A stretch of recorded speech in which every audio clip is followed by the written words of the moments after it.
Little Women, written by Louisa May Alcott. Chapter 1, Playing Pilgrimess. Christmas won't be Christmas without any presents, grumbled Joe, lying on the rug. It's so dreadful to be poor, sighed Meg, looking down at her old dress. I don't think it's fair for some girls to have plenty of pretty things, and other girls nothing at all, added little Amy, with an injured sniff. We've got father and mother, and each other, said Beth contentedly from her corner. The four young faces on which the firelight shone brightened at the cheerful words, but darkened again as Joe said sadly, We haven't got father, and shall not have him for a long time. She didn't say perhaps never, but each silently added it, thinking of father far away, where the fighting was. Nobody spoke for a minute. Then Meg said in an altered tone, You know the reason Mother proposed not having any presents this Christmas was because it is going to be a hard winter for everyone. And she thinks we ought not to spend money for pleasure, when our men are suffering so in the army. We can't do much, but we can make our little sacrifices, and ought to do it gladly. But I am afraid I don't, and Meg shook her head, as she thought regretfully of all the pretty things she wanted. But I don't think the little we should spend would do any good. We've each got $1, and the army wouldn't be much helped by our giving that. I agree not to expect anything from Mother or you, but I do want to buy Undine and Cintran for myself. I've wanted it so long, said Joe, who was a bookworm. I plan to spend mine in new music, said Beth, with a little sigh, which no one heard but the hearth brush and kettle holder. I shall get a nice box of Faber's drawing pencils, I really need them, said Amy decidedly. Mother didn't say anything about our money, and she won't wish us to give up everything. Let's each buy what we want, and have a little fun. I'm sure we work hard enough to earn it, cried Joe, examining the heels of her shoes in a gentlemanly manner.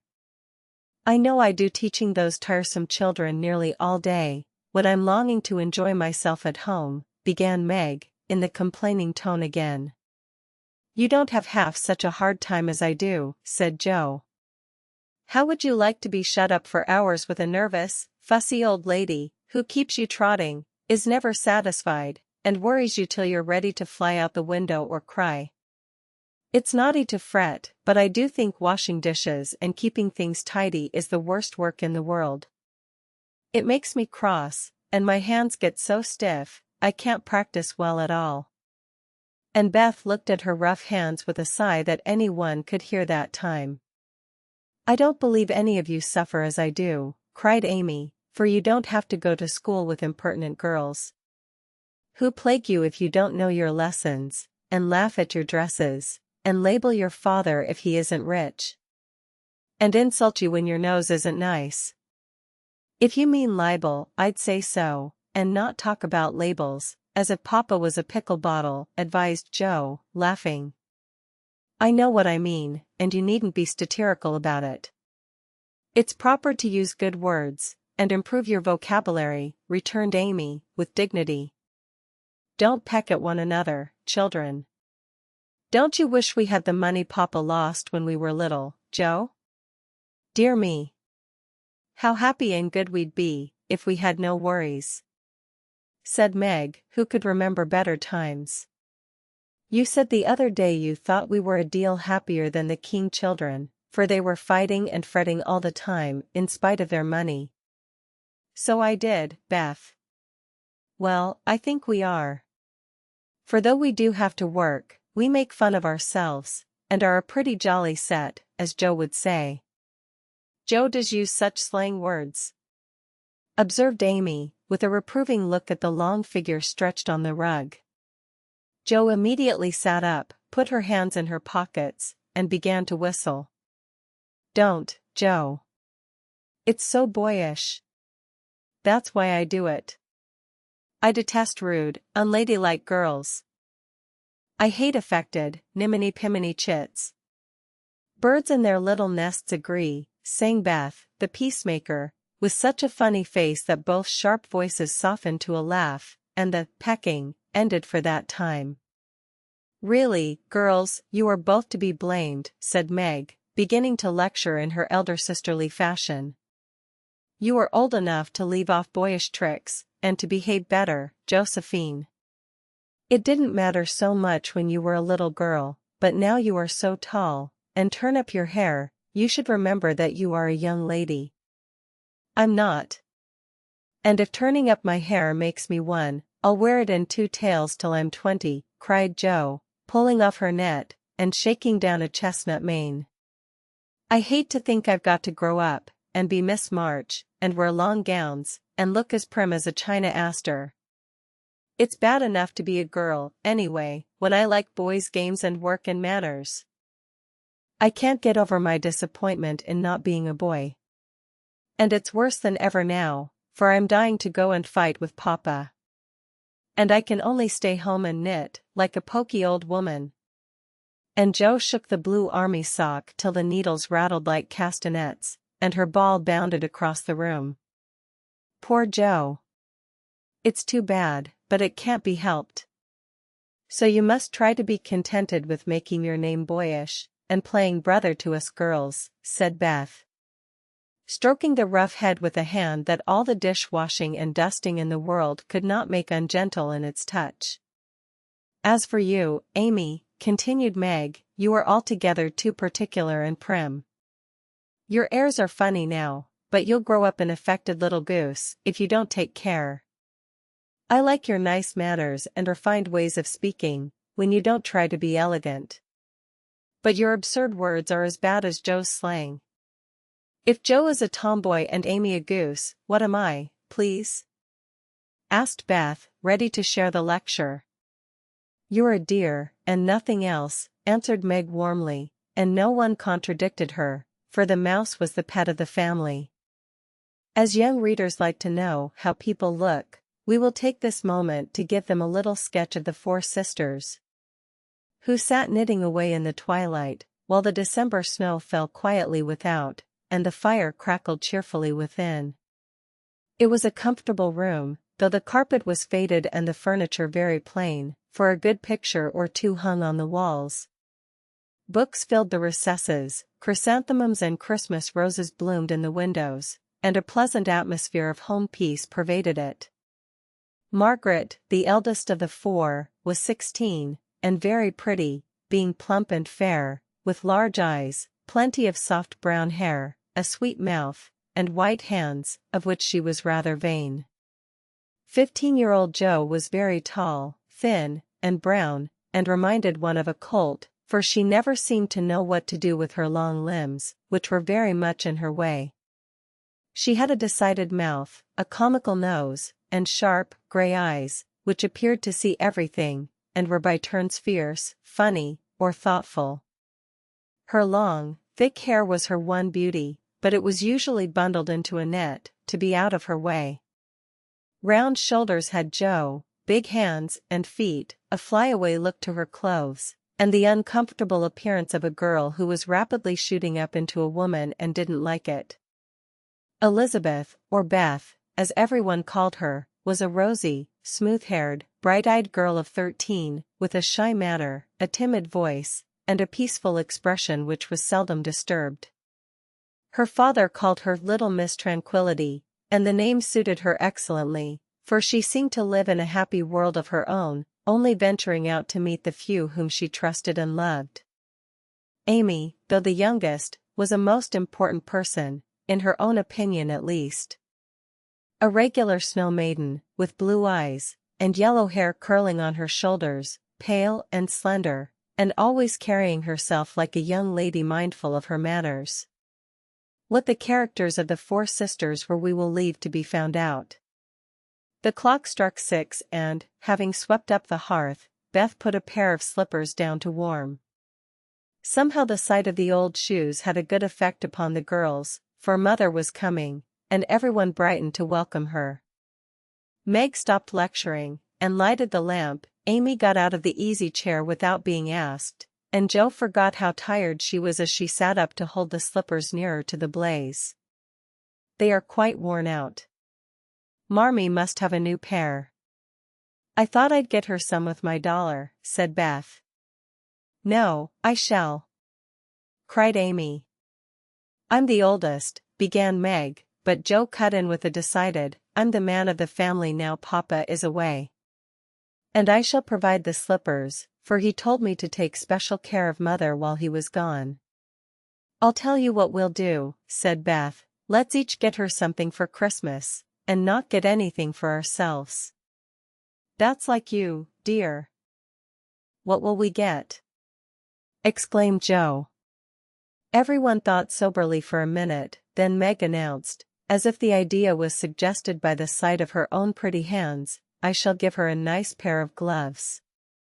"Army shoes, best to be had," cried Joe. "Some handkerchiefs, all hemmed," said Beth.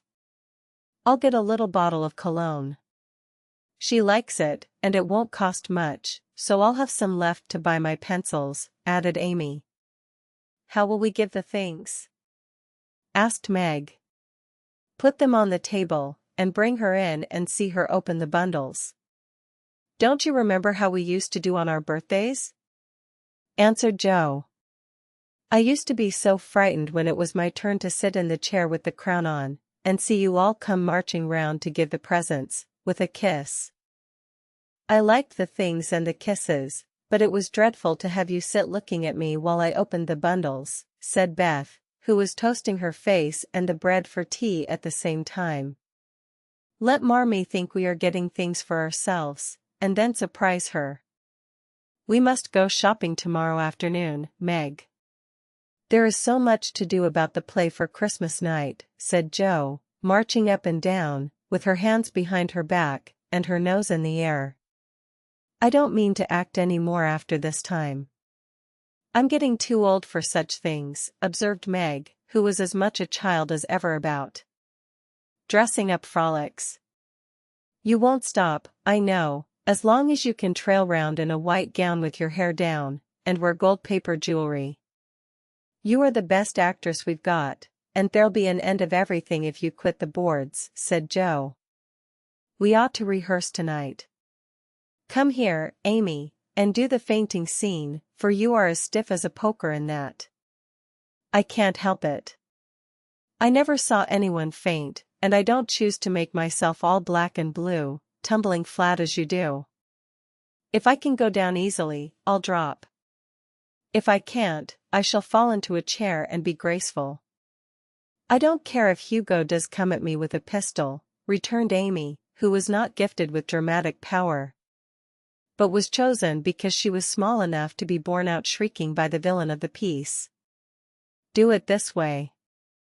Clasp your hands so, and stagger across the room, crying frantically, 'Roderigo! Save me! Save me!'" And away went Joe, with a melodramatic scream which was truly thrilling.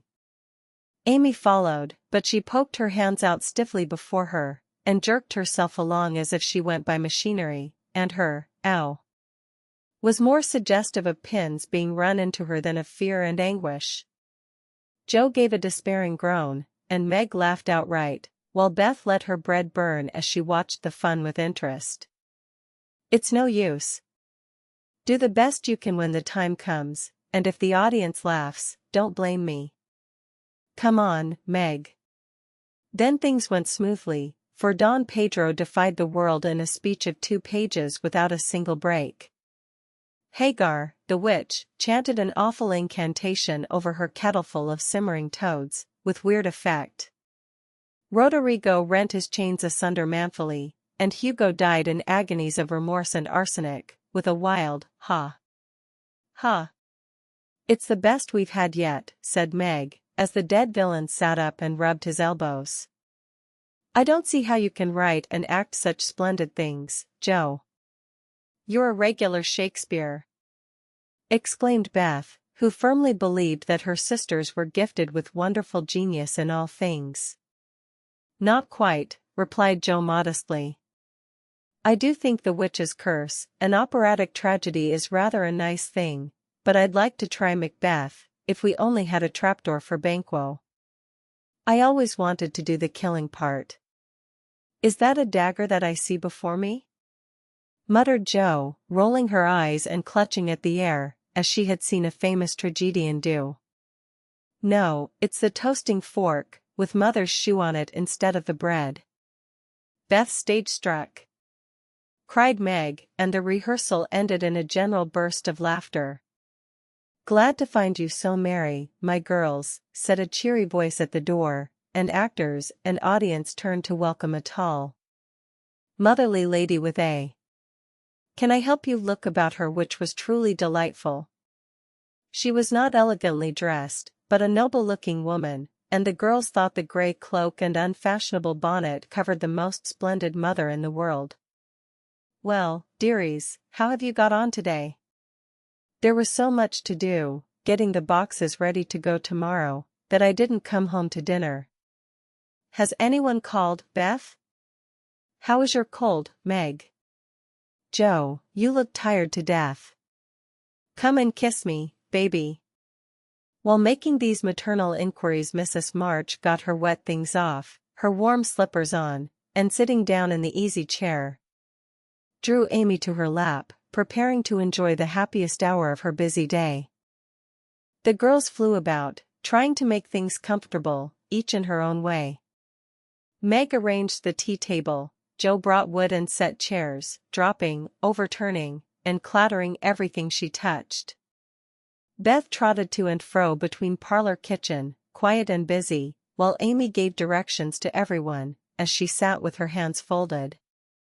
As they gathered about the table, Mrs. March said, with a particularly happy face, "I've got a treat for you after supper." A quick, bright smile went round like a streak of sunshine. Beth clapped her hands, regardless of the biscuit she held, and Joe tossed up her napkin, crying, "A letter! A letter! 3 cheers for father!" "Yes, a nice long letter. He is well, and thinks he shall get through the cold season better than we feared. He sends all sorts of loving wishes for Christmas, and an especial message to you girls," said Mrs. March, patting her pocket as if she had got a treasure there. "Hurry and get done. Don't stop to quirk your little finger and simper over your plate, Amy," cried Joe, choking on her tea and dropping her bread, butter side down, on the carpet in her haste to get at the treat. Beth ate no more, but crept away to sit in her shadowy corner and brood over the delight to come, till the others were ready.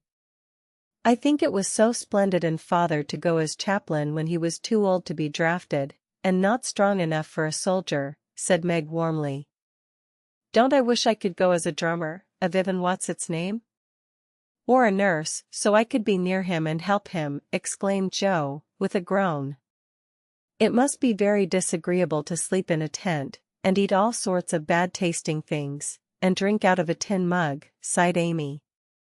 "When will he come home, Marmee?" asked Beth, with a little quiver in her voice. "Not for many months, dear, unless he is sick. He will stay and do his work faithfully as long as he can, and we won't ask for him back a minute sooner than he can be spared. Now come and hear the letter." They all drew to the fire, Mother in the big chair with Beth at her feet, Meg and Amy perched on either arm of the chair, and Joe leaning on the back, where no one would see any sign of emotion if the letter should happen to be touching. Very few letters were written in those hard times that were not touching, especially those which fathers sent home. In this one little was said of the hardships endured, the dangers faced, or the homesickness conquered. It was a cheerful, hopeful letter, full of lively descriptions of camp life, marches, and military news. And only at the end did the writer's heart overflow with fatherly love and longing for the little girls at home. "Give them all of my dear love and a kiss. Tell them I think of them by day, pray for them by night, and find my best comfort in their affection at all times. A year seems very long to wait before I see them, but remind them that while we wait we may all work, so that these hard days need not be wasted. I know they will remember all I said to them, that they will be loving children to you, will do their duty faithfully, fight their bosom enemies bravely, and conquer themselves so beautifully that when I come back to them I may be fonder and prouder than ever of my little women. Everybody sniffed when they came to that part. Jo wasn't ashamed of the great tear that dropped off the end of her nose, and Amy never minded the rumpling of her curls as she hid her face on her mother's shoulder and sobbed out. "I am a selfish girl. But I'll truly try to be better, so he mayn't be disappointed in me by and by." "We all will," cried Meg. "I think too much of my looks and hate to work, but won't any more, if I can help it. I'll try and be what he loves to call me, a little woman, and not be rough and wild, but do my duty here instead of wanting to be somewhere else," said Jo, thinking that keeping her temper at home was a much harder task than facing a rebel or two down south. Beth said nothing, but wiped away her tears with the blue army sock and began to knit with all her might, losing no time in doing the duty that lay nearest her, while she resolved in her quiet little soul to be all that father hoped to find her when the year brought round the happy coming home. Mrs. March broke the silence that followed Jo's words, by saying in her cheery voice, "Do you remember how you used to play Pilgrim's Progress when you were little things?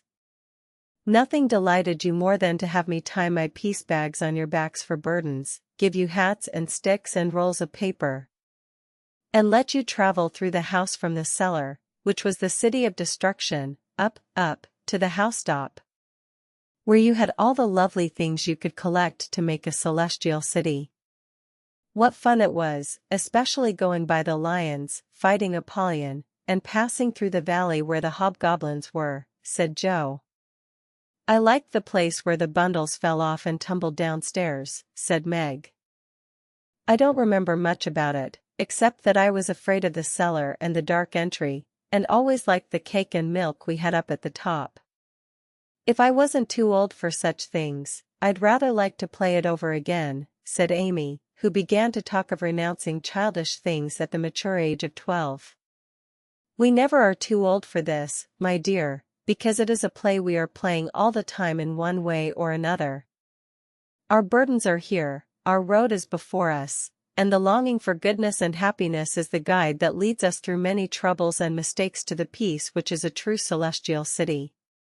Now, my little pilgrims, suppose you begin again, not in play, but in earnest, and see how far on you can get before father comes home." "Really, mother? Where are our bundles?" asked Amy, who was a very literal young lady. "Each of you told what your burden was just now, except Beth." "I rather think she hasn't got any," said her mother. "Yes, I have. Mine is dishes and dusters, and envying girls with nice pianos, and being afraid of people."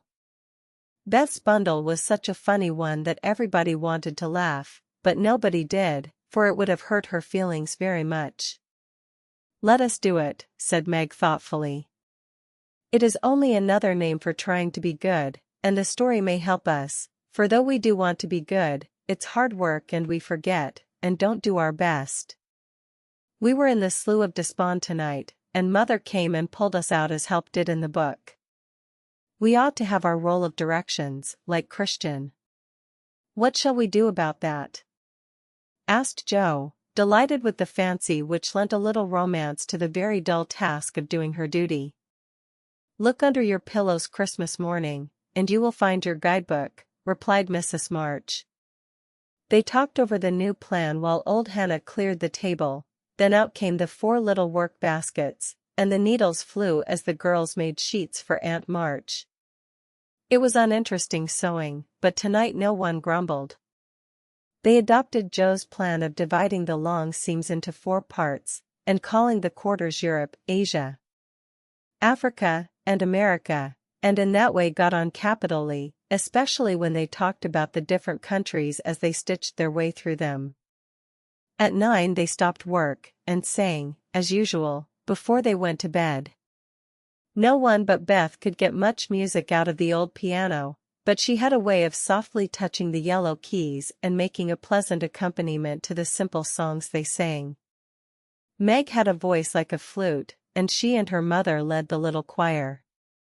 Amy chirped like a cricket, and Jo wandered through the airs at her own sweet will, always coming out at the wrong place with a croak or a quaver that spoiled the most pensive tune. They had always done this from the time they could lisp. Crinkle, crinkle, it'll tar. And it had become a household custom, for the mother was a born singer. The first sound in the morning was her voice as she went about the house singing like a lark, and the last sound at night was the same cheery sound. For the girls never grew too old for that familiar lullaby. Chapter 2: A Merry Christmas. Joe was the first to wake in the gray dawn of Christmas morning. No stockings hung at the fireplace, and for a moment she felt as much disappointed as she did long ago, when her little sock fell down because it was crammed so full of goodies. Then she remembered her mother's promise and, slipping her hand under her pillow, drew out a little crimson-covered book. She knew it very well, for it was that beautiful old story of the best life ever lived, and Joe felt that it was a true guidebook for any pilgrim going on a long journey. She woke Meg with a "Merry Christmas," and bade her see what was under her pillow. A green-covered book appeared, with the same picture inside, and a few words written by their mother, which made their one present very precious in their eyes. Presently Beth and Amy woke to rummage and find their little books also, one dove-colored, the other blue, and all sat looking at and talking about them, while the east grew rosy with the coming day. In spite of her small vanities, Margaret had a sweet and pious nature, which unconsciously influenced her sisters. Especially Joe, who loved her very tenderly, and obeyed her because her advice was so gently given. "Girls," said Meg seriously, looking from the tumbled head beside her to the two little night-capped ones in the room beyond. "Mother wants us to read and love and mind these books, and we must begin at once. We used to be faithful about it, but since Father went away and all this war trouble unsettled us, we have neglected many things.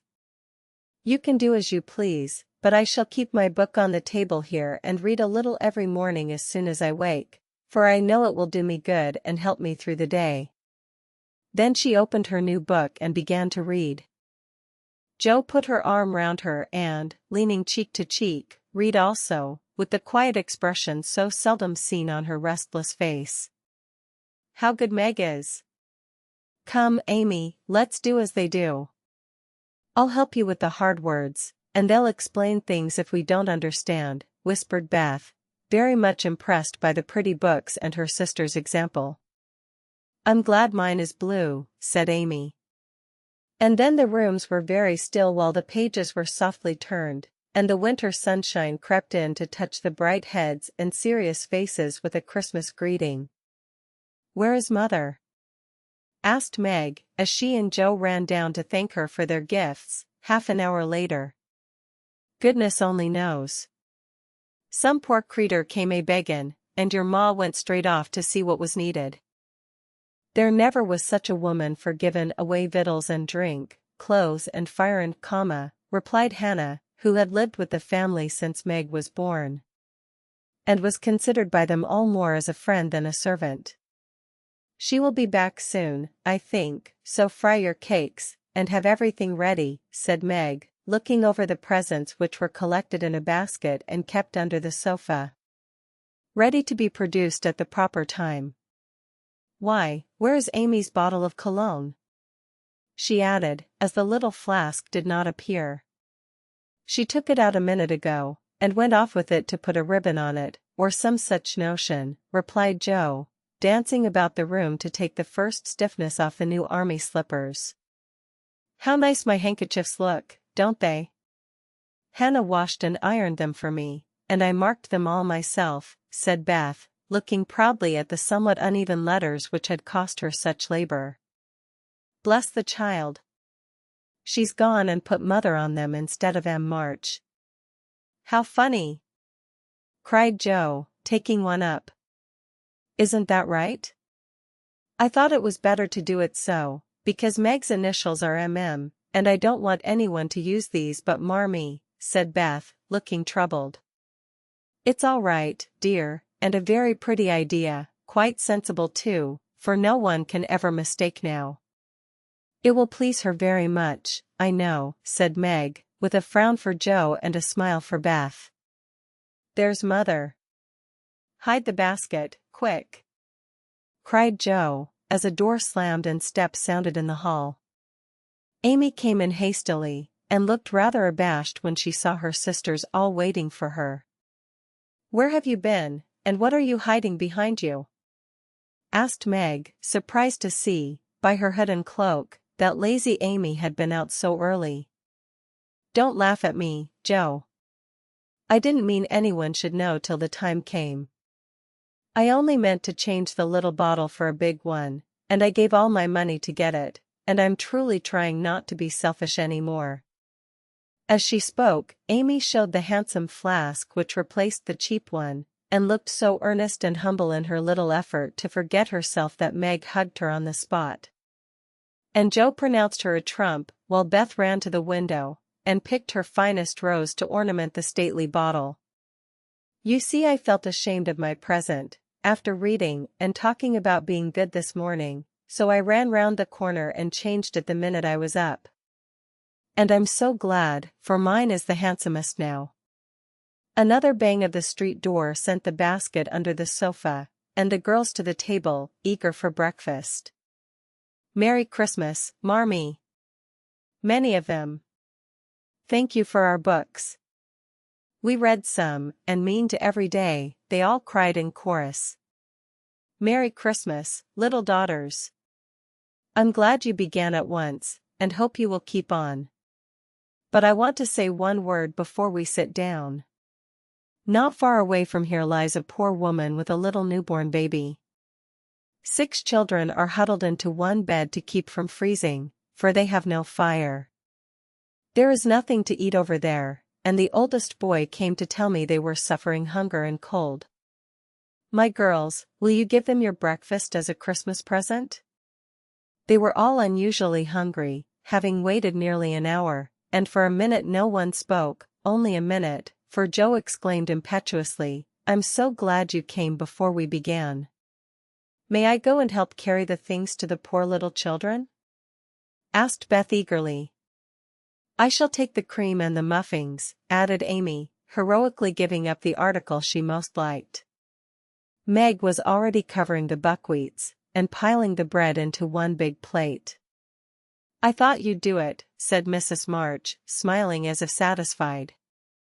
"You shall all go and help me, and when we come back we will have bread and milk for breakfast, and make it up at dinner time." They were soon ready, and the procession set out.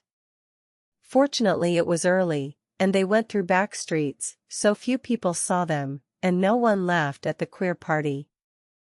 A poor, bare, miserable room it was, with broken windows, no fire, ragged bedclothes, a sick mother, wailing baby, and a group of pale, hungry children cuddled under one old quilt, trying to keep warm. How the big eyes stared and the blue lips smiled as the girls went in. "ACH, mein Gott! It is good angels come to us," said the poor woman, crying for joy. "Funny angels in hoods and mittens," said Joe, and set them to laughing. In a few minutes it really did seem as if kind spirits had been at work there. Hannah, who had carried wood, made a fire, and stopped up the broken panes with old hats and her own cloak. Mrs. March gave the mother tea and gruel, and comforted her with promises of help, while she dressed the little baby as tenderly as if it had been her own. The girls meantime spread the table, set the children round the fire, and fed them like so many hungry birds, laughing, talking, and trying to understand the funny broken English. "Das ist gut. Die Engelkinder," cried the poor things as they ate and warmed their purple hands at the comfortable blaze.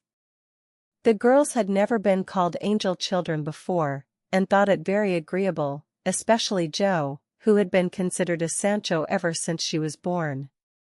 That was a very happy breakfast, though they didn't get any of it.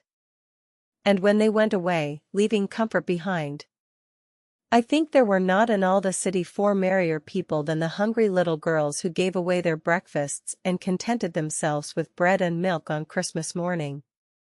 "That's loving our neighbor better than ourselves, and I like it," said Meg, as they set out their presents while their mother was upstairs collecting clothes for the poor Hummels. Not a very splendid show, but there was a great deal of love done up in the few little bundles, and the tall vase of red roses, white chrysanthemums, and trailing vines, which stood in the middle, gave quite an elegant air to the table. "She's coming. Strike up, Beth. Open the door, Amy. 3 cheers for Marmee," cried Joe, prancing about while Meg went to conduct Mother to the seat of honor. Beth played her gayest march, Amy threw open the door, and Meg enacted escort with great dignity. Mrs. March was both surprised and touched, and smiled with her eyes full as she examined her presents and read the little notes which accompanied them. The slippers went on at once, a new handkerchief was slipped into her pocket, well scented with Amy's cologne, the rose was fastened in her bosom, and the nice gloves were pronounced a perfect fit. There was a good deal of laughing and kissing and explaining, in the simple, loving fashion which makes these home festivals so pleasant at the time, so sweet to remember long afterward, and then all fell to work. The morning charities and ceremonies took so much time that the rest of the day was devoted to preparations for the evening festivities. Being still too young to go often to the theater, and not rich enough to afford any great outlay for private performances, the girls put their wits to work, and necessity being the mother of invention, made whatever they needed. Very clever were some of their productions: pasteboard guitars, antique lamps made of old-fashioned butter boats covered with silver paper, gorgeous robes of old cotton, glittering with tin spangles from a pickle factory, and armor covered with the same useful diamond-shaped bits left in sheets when the lids of preserved pots were cut out. The big chamber was the scene of many innocent revels. No gentlemen were admitted, so Joe played male parts to her heart's content and took immense satisfaction in a pair of russet leather boots given her by a friend, who knew a lady who knew an actor. These boots, an old foil, and a slashed doublet once used by an artist for some picture, were Joe's chief treasures and appeared on all occasions. The smallness of the company made it necessary for the 2 principal actors to take several parts apiece, and they certainly deserved some credit for the hard work they did in learning 3 or 4 different parts, whisking in and out of various costumes, and managing the stage besides. It was excellent drill for their memories, a harmless amusement, and employed many hours which otherwise would have been idle, lonely, or spent in less profitable society. On Christmas night, a dozen girls piled onto the bed which was the dress circle, and sat before the blue and yellow chintz curtains in a most flattering state of expectancy. There was a good deal of rustling and whispering behind the curtain, a trifle of lamp smoke, and an occasional giggle from Amy, who was apt to get hysterical in the excitement of the moment. Presently a bell sounded, the curtains flew apart, and the operatic tragedy began. A gloomy wood, according to the one playbill, was represented by a few shrubs in pots, green baize on the floor, and a cave in the distance. This cave was made with a clothes horse for a roof, bureaus for walls, and in it was a small furnace in full blast, with a black pot on it and an old witch bending over it. The stage was dark and the glow of the furnace had a fine effect, especially as real steam issued from the kettle when the witch took off the cover. A moment was allowed for the first thrill to subside, then Hugo, the villain, stalked in with a clanking sword at his side, a slouching hat, black beard, mysterious cloak, and the boots. After pacing to and fro in much agitation, he struck his forehead, and burst out in a wild strain, singing of his hatred for Roderigo, his love for Zara, and his pleasing resolution to kill the one and win the other. The gruff tones of Hugo's voice, with an occasional shout when his feelings overcame him, were very impressive, and the audience applauded the moment he paused for breath. Bowing with the air of one accustomed to public praise, he stole to the cavern and ordered Hagar to come forth with a commanding, "What ho, minion! I need thee." Out came Meg, with grey horsehair hanging about her face, a red and black robe, a staff, and cabalistic signs upon her cloak. Hugo demanded a potion to make Zara adore him, and one to destroy Roderigo. Hagar, in a fine dramatic melody, promised both, and proceeded to call up the spirit who would bring the love philtre. Hither, hither, from thy home, airy sprite, I bid thee come. Born of roses, fed on dew, charms and potions canst thou brew? Bring me here, with elfin speed, the fragrant philtre which I need. Make it sweet and swift and strong, spirit, answer now my song. A soft strain of music sounded, and then at the back of the cave appeared a little figure in cloudy white, with glittering wings, golden hair, and a garland of roses on its head. Waving a wand, it sang. Hither I come, from my airy home, afar in the silver moon. Take the magic spell, and use it well, or its power will vanish soon. And dropping a small, gilded bottle at the witch's feet, the spirit vanished. Another chant from Hagar produced another apparition, not a lovely one, for with a bang an ugly black imp appeared and, having croaked a reply, tossed a dark bottle at Hugo and disappeared with a mocking laugh. Having warbled his thanks and put the potions in his boots, Hugo departed, and Hagar informed the audience that as he had killed a few of her friends in times past, she had cursed him, and intends to thwart his plans, and be revenged on him. Then the curtain fell, and the audience reposed and ate candy while discussing the merits of the play. A good deal of hammering went on before the curtain rose again, but when it became evident what a masterpiece of stage carpentry had been got up, no one murmured at the delay. It was truly superb. A tower rose to the ceiling, halfway up appeared a window with a lamp burning in it, and behind the white curtain appeared Zara in a lovely blue and silver dress, waiting for Roderigo. He came in gorgeous array, with plumed cap, red cloak, chestnut lovelocks, a guitar, and the boots, of course. Kneeling at the foot of the tower, he sang a serenade in melting tones. Zara replied and, after a musical dialogue, consented to fly. Then came the grand effect of the play. Roderigo produced a rope ladder, with 5 steps to it, threw up one end, and invited Zara to descend. Timidly she crept from her lattice, put her hand on Roderigo's shoulder, and was about to leap gracefully down when, alas! Alas for Zara! She forgot her train.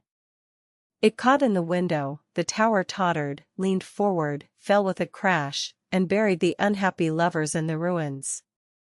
A universal shriek arose as the russet boots waved wildly from the wreck and a golden head emerged, exclaiming, "I told you so!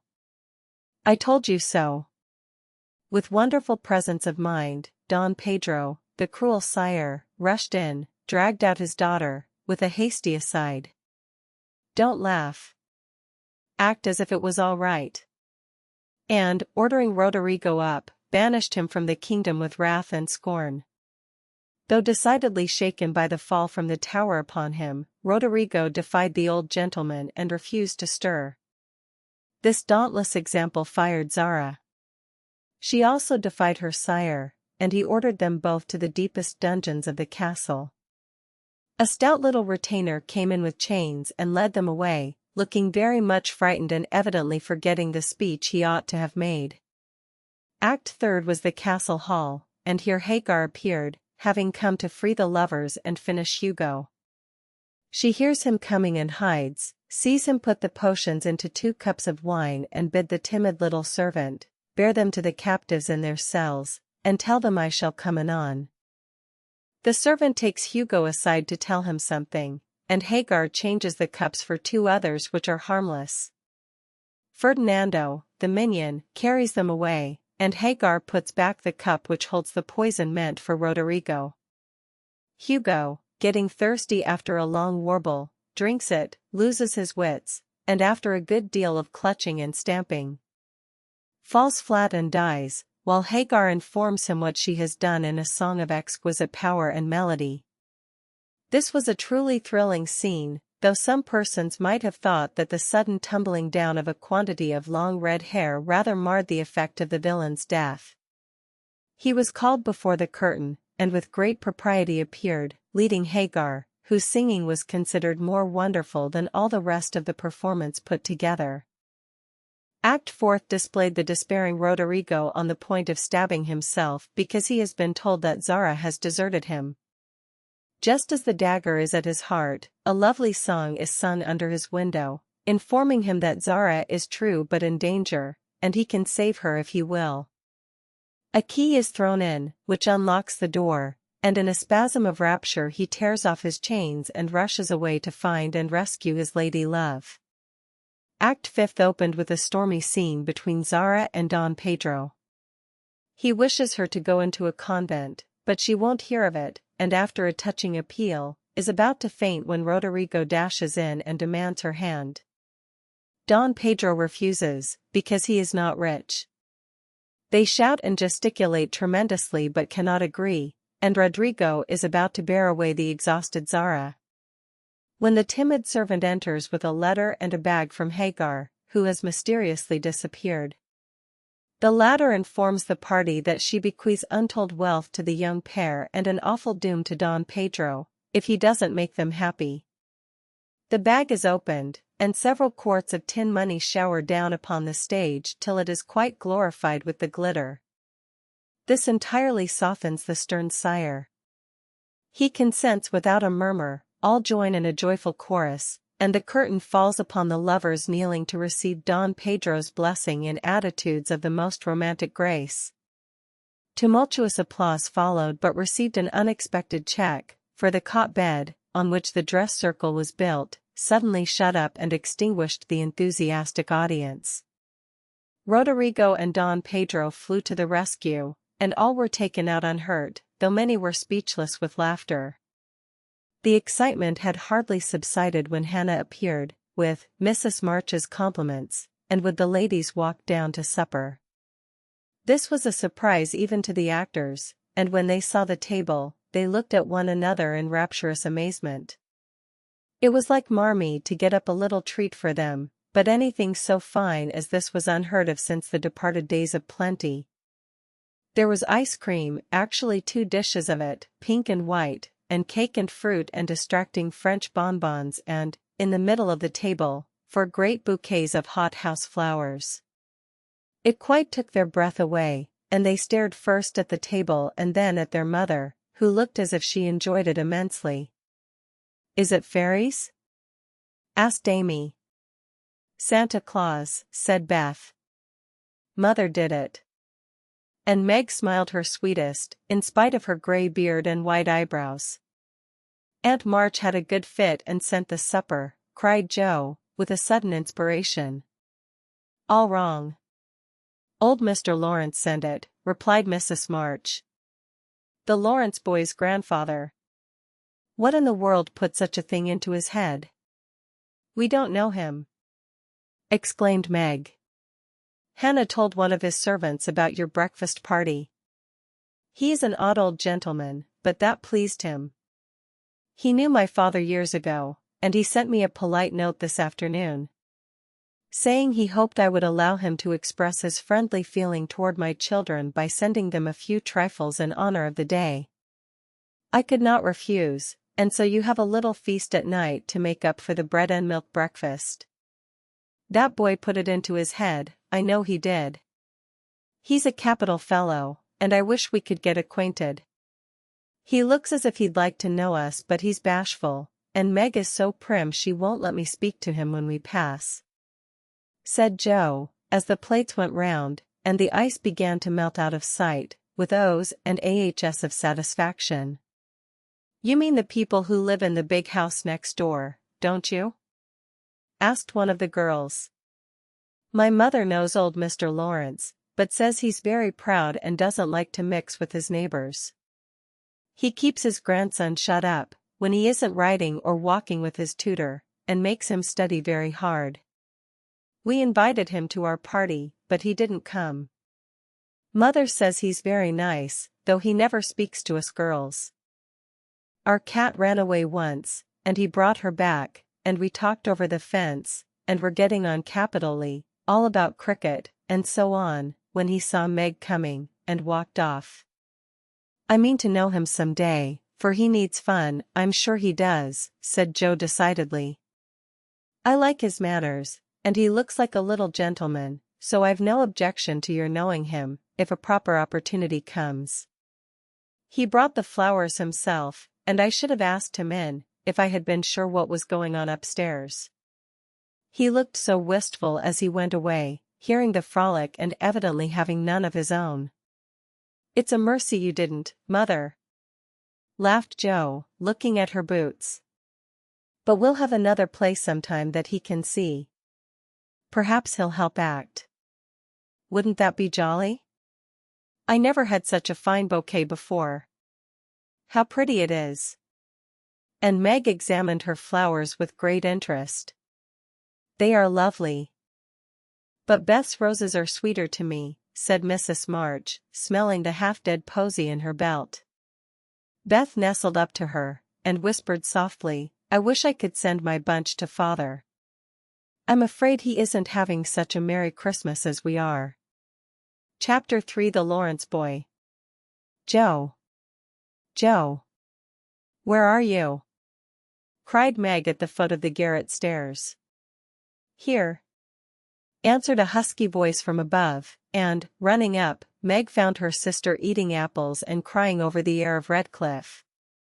Wrapped up in a comforter on an old three-legged sofa by the sunny window. This was Joe's favorite refuge, and here she loved to retire with half a dozen russets and a nice book, to enjoy the quiet and the society of a pet rat who lived nearby and didn't mind her a particle. As Meg appeared, Scrabble whisked into his hole. Joe shook the tears off her cheeks and waited to hear the news. Such fun! Only see! A regular note of invitation from Mrs. Gardner for tomorrow night, cried Meg, waving the precious paper and then proceeding to read it with girlish delight. Mrs. Gardner would be happy to see Miss March and Miss Josephine at a little dance on New Year's Eve. Marmee is willing we should go. Now what shall we wear? What's the use of asking that, when you know we shall wear our poplins, because we haven't got anything else? Answered Joe with her mouth full. If I only had a silk. Sighed Meg. Mother says I may when I'm 18 perhaps, but 2 years is an everlasting time to wait. I'm sure our pops look like silk, and they are nice enough for us.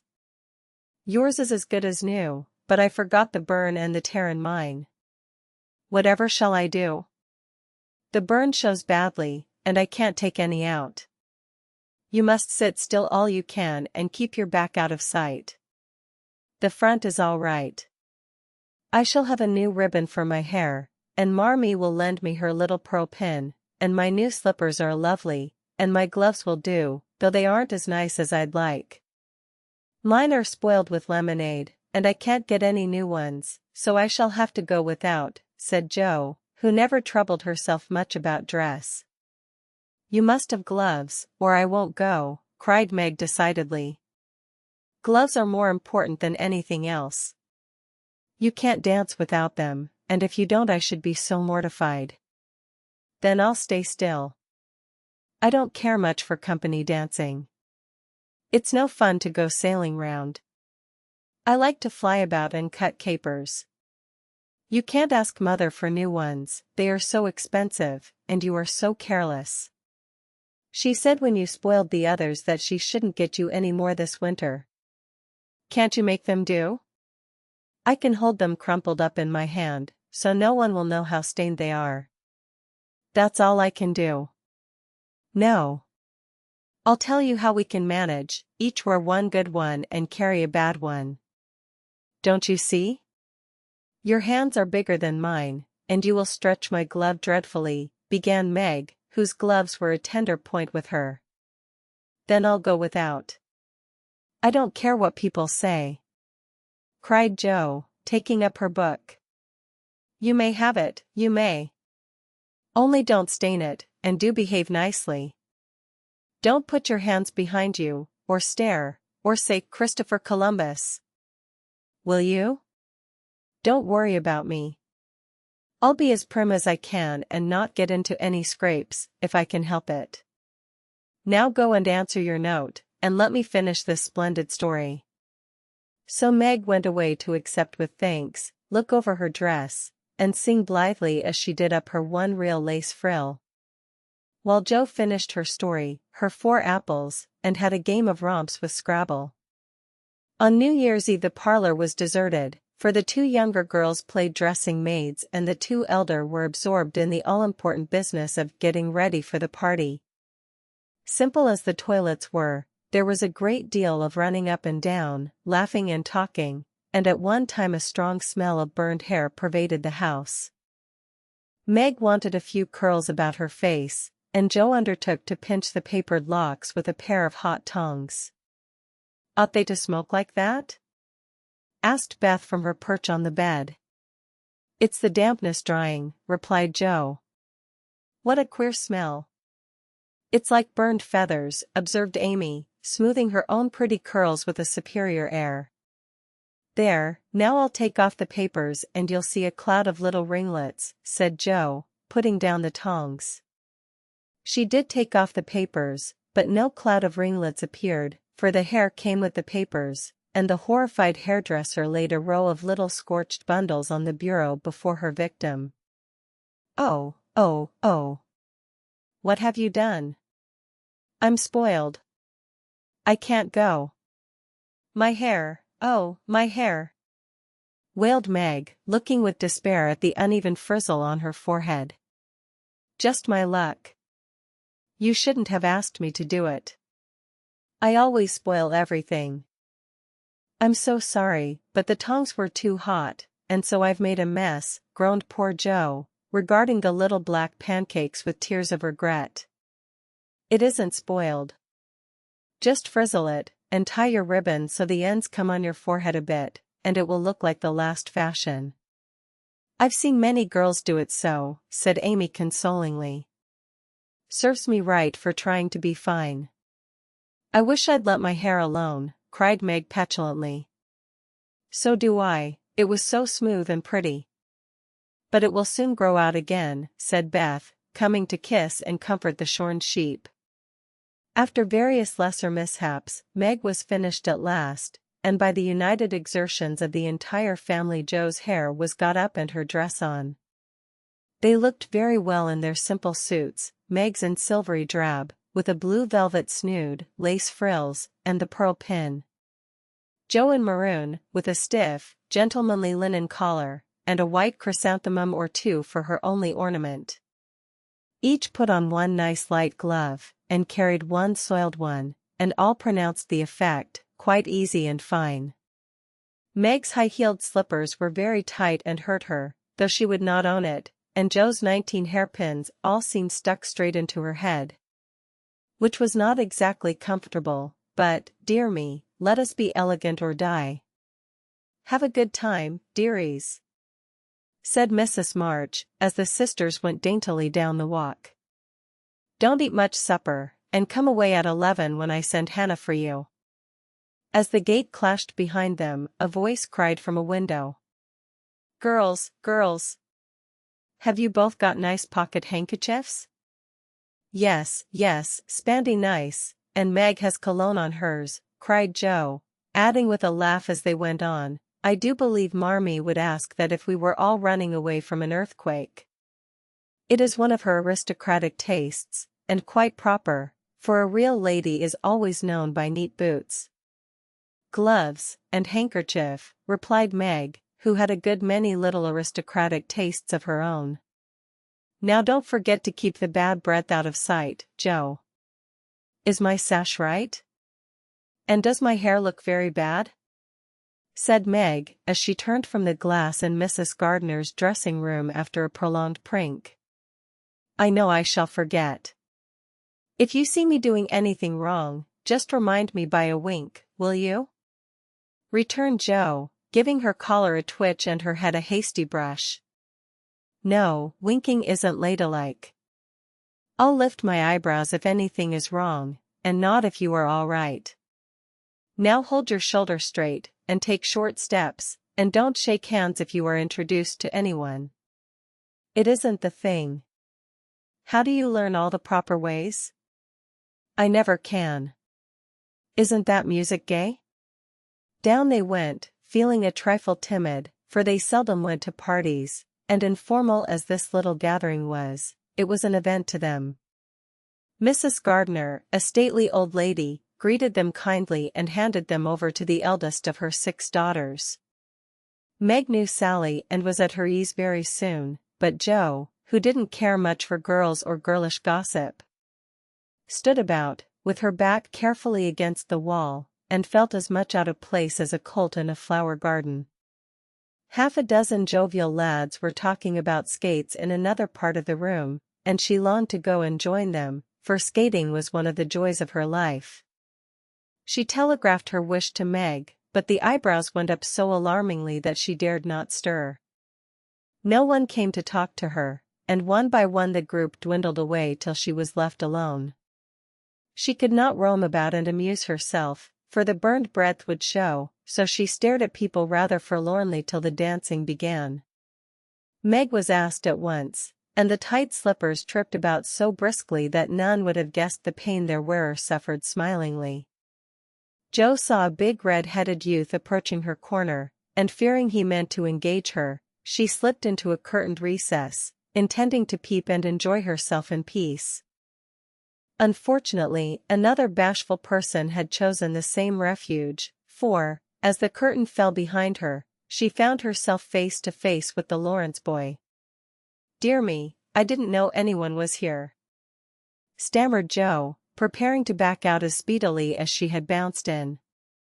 But the boy laughed and said pleasantly, though he looked a little startled, "Don't mind me, stay if you like."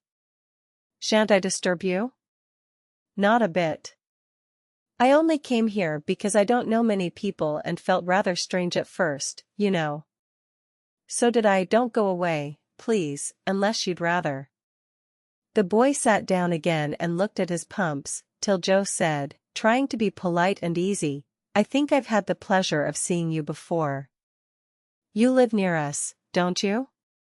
"Next door." And he looked up and laughed outright, for Jo's prim manner was rather funny when he remembered how they had chatted about cricket when he brought the cat home.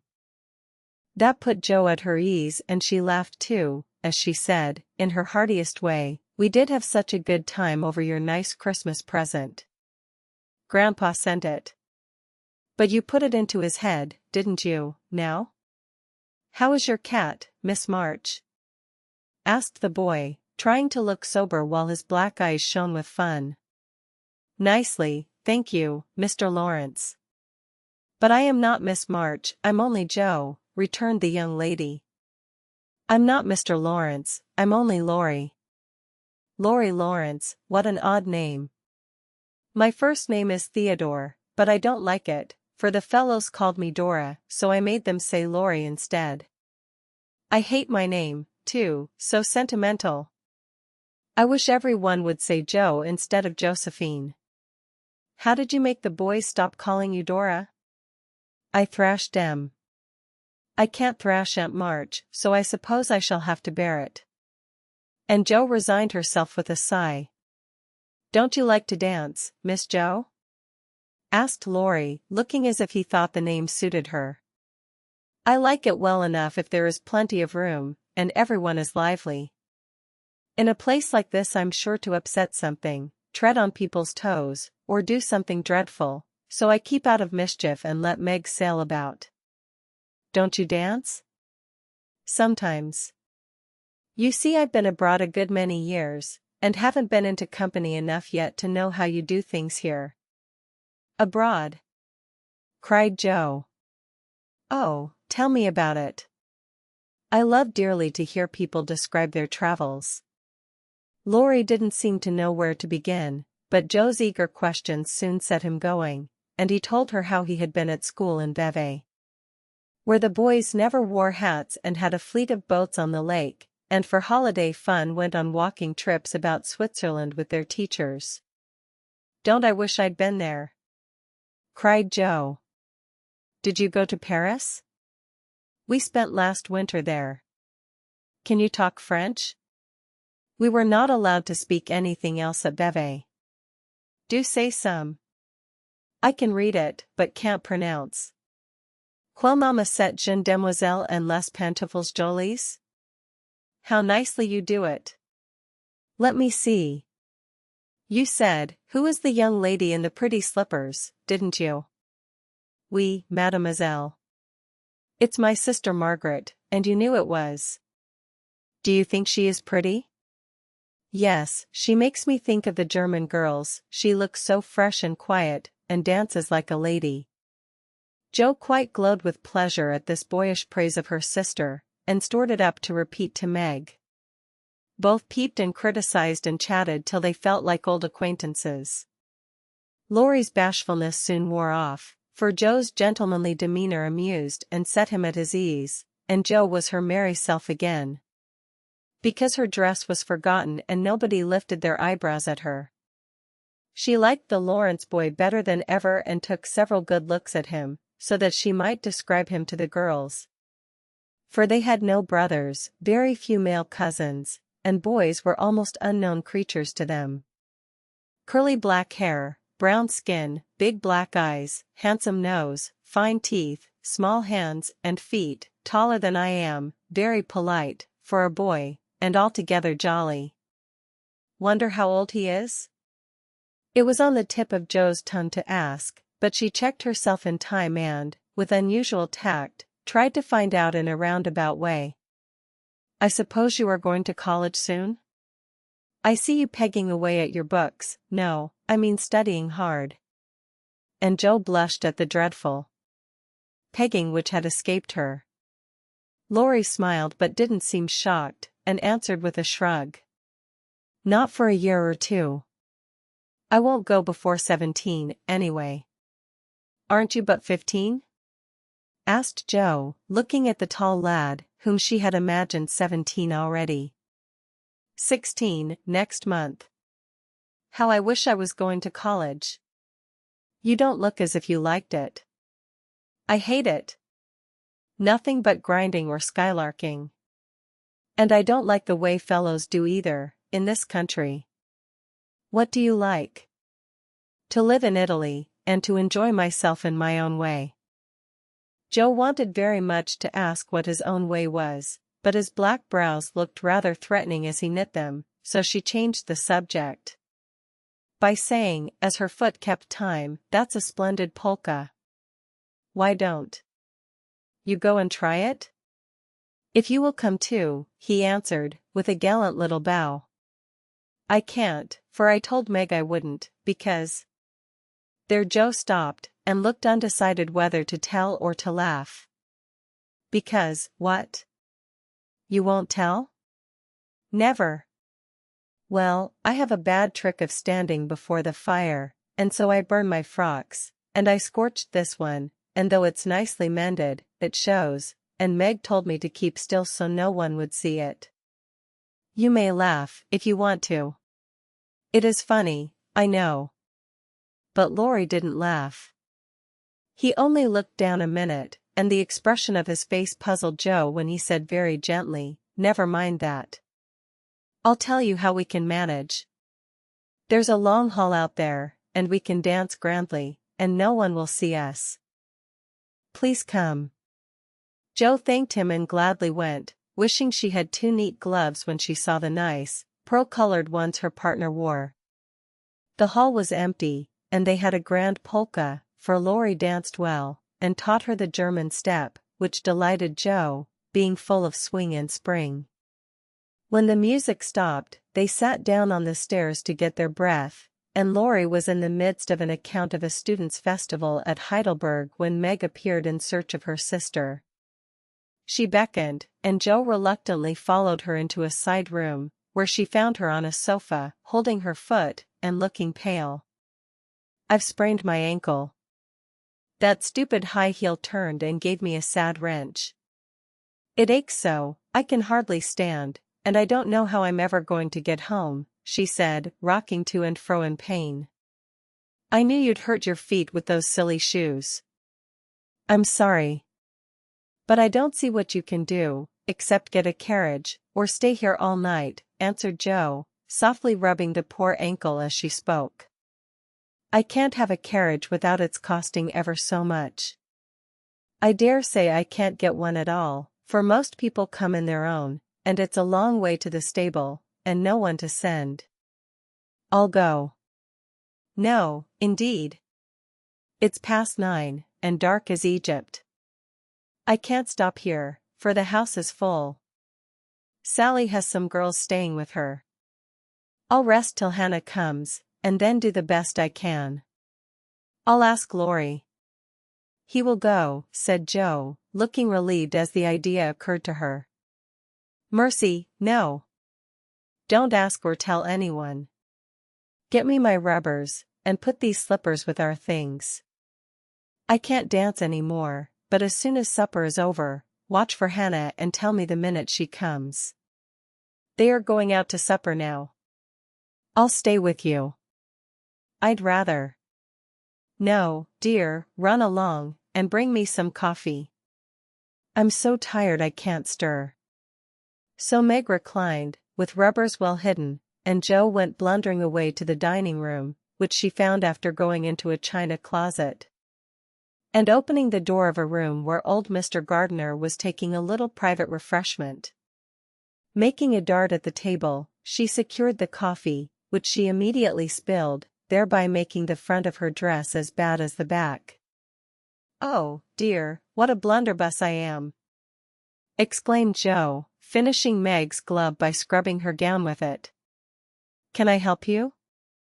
Said a friendly voice.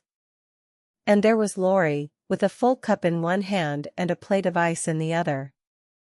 I was trying to get something for Meg, who was very tired, and someone shook me, and here I am in a nice state, answered Jo, glancing dismally from the stained skirt to the coffee-colored glove. Too bad. I was looking for someone to give this to. May I take it to your sister? Oh, thank you. I'll show you where she is. I don't offer to take it myself, for I should only get into another scrape if I did. Jo led the way, and as if used to waiting on ladies, Laurie drew up a little table, brought a second installment of coffee and ice for Jo. And was so obliging that even particular Meg pronounced him a nice boy. They had a merry time over the bonbons and mottos, and were in the midst of a quiet game of buzz, with 2 or 3 other young people who had strayed in, when Hannah appeared. Meg forgot her foot and rose so quickly that she was forced to catch hold of Jo, with an exclamation of pain. Hush! Don't say anything, she whispered, adding aloud, it's nothing. I turned my foot a little, that's all, and limped upstairs to put her things on. Hannah scolded, Meg cried, and Jo was at her wits' end, till she decided to take things into her own hands. Slipping out, she ran down and, finding a servant, asked if he could get her a carriage. It happened to be a hired waiter who knew nothing about the neighborhood, and Jo was looking round for help when Laurie, who had heard what she said, came up and offered his grandfather's carriage, which had just come for him. He said, "It's so early. You can't mean to go yet?" began Jo, looking relieved but hesitating to accept the offer. "I always go early, I do, truly. Please let me take you home.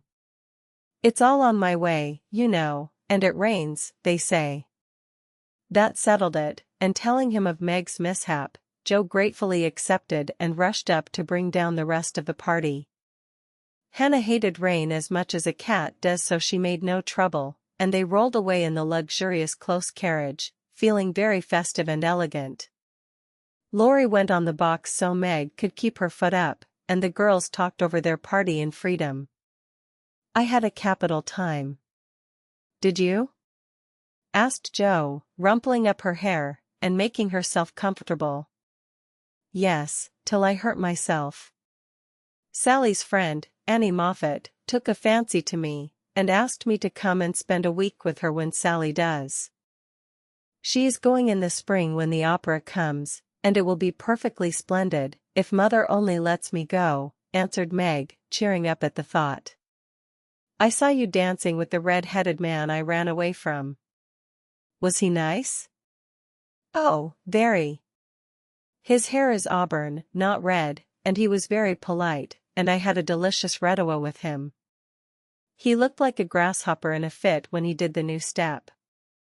Laurie and I couldn't help laughing. Did you hear us? No, but it was very rude. What were you about all that time, hidden away there? Jo told her adventures, and by the time she had finished they were at home. With many thanks, they said good night and crept in, hoping to disturb no one, but the instant their door creaked, 2 little nightcaps bobbed up, and 2 sleepy but eager voices cried out. Tell about the party. Tell about the party. With what Meg called a great want of manners, Jo had saved some bonbons for the little girls, and they soon subsided, after hearing the most thrilling events of the evening. I declare, it really seems like being a fine young lady, to come home from the party in a carriage and sit in my dressing gown with a maid to wait on me, said Meg, as Jo bound up her foot with arnica and brushed her hair. I don't believe fine young ladies enjoy themselves a bit more than we do, in spite of our burned hair. Old gowns, 1 glove apiece and tight slippers that sprain our ankles when we are silly enough to wear them. And I think Jo was quite right. Chapter 4 Burdens. Oh, dear, how hard it does seem to take up our packs and go on, sighed Meg the morning after the party. For now the holidays were over, the week of merrymaking did not fit her for going on easily with the task she never liked. I wish it was Christmas or New Year's all the time. Wouldn't it be fun? Answered Jo, yawning dismally. We shouldn't enjoy ourselves half so much as we do now. But it does seem so nice to have little suppers and bouquets, and go to parties, and drive home, and read and rest, and not work.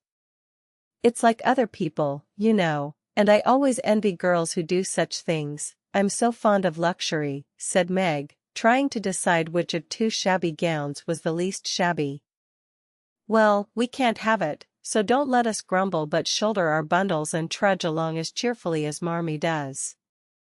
I'm sure Aunt March is a regular old man of the sea to me, but I suppose when I've learned to carry her without complaining, she will tumble off, or get so light that I shan't mind her. This idea tickled Jo's fancy and put her in good spirits, but Meg didn't brighten, for her burden, consisting of 4 spoiled children, seemed heavier than ever. She had not heart enough even to make herself pretty as usual by putting on a blue neck ribbon and dressing her hair in the most becoming way.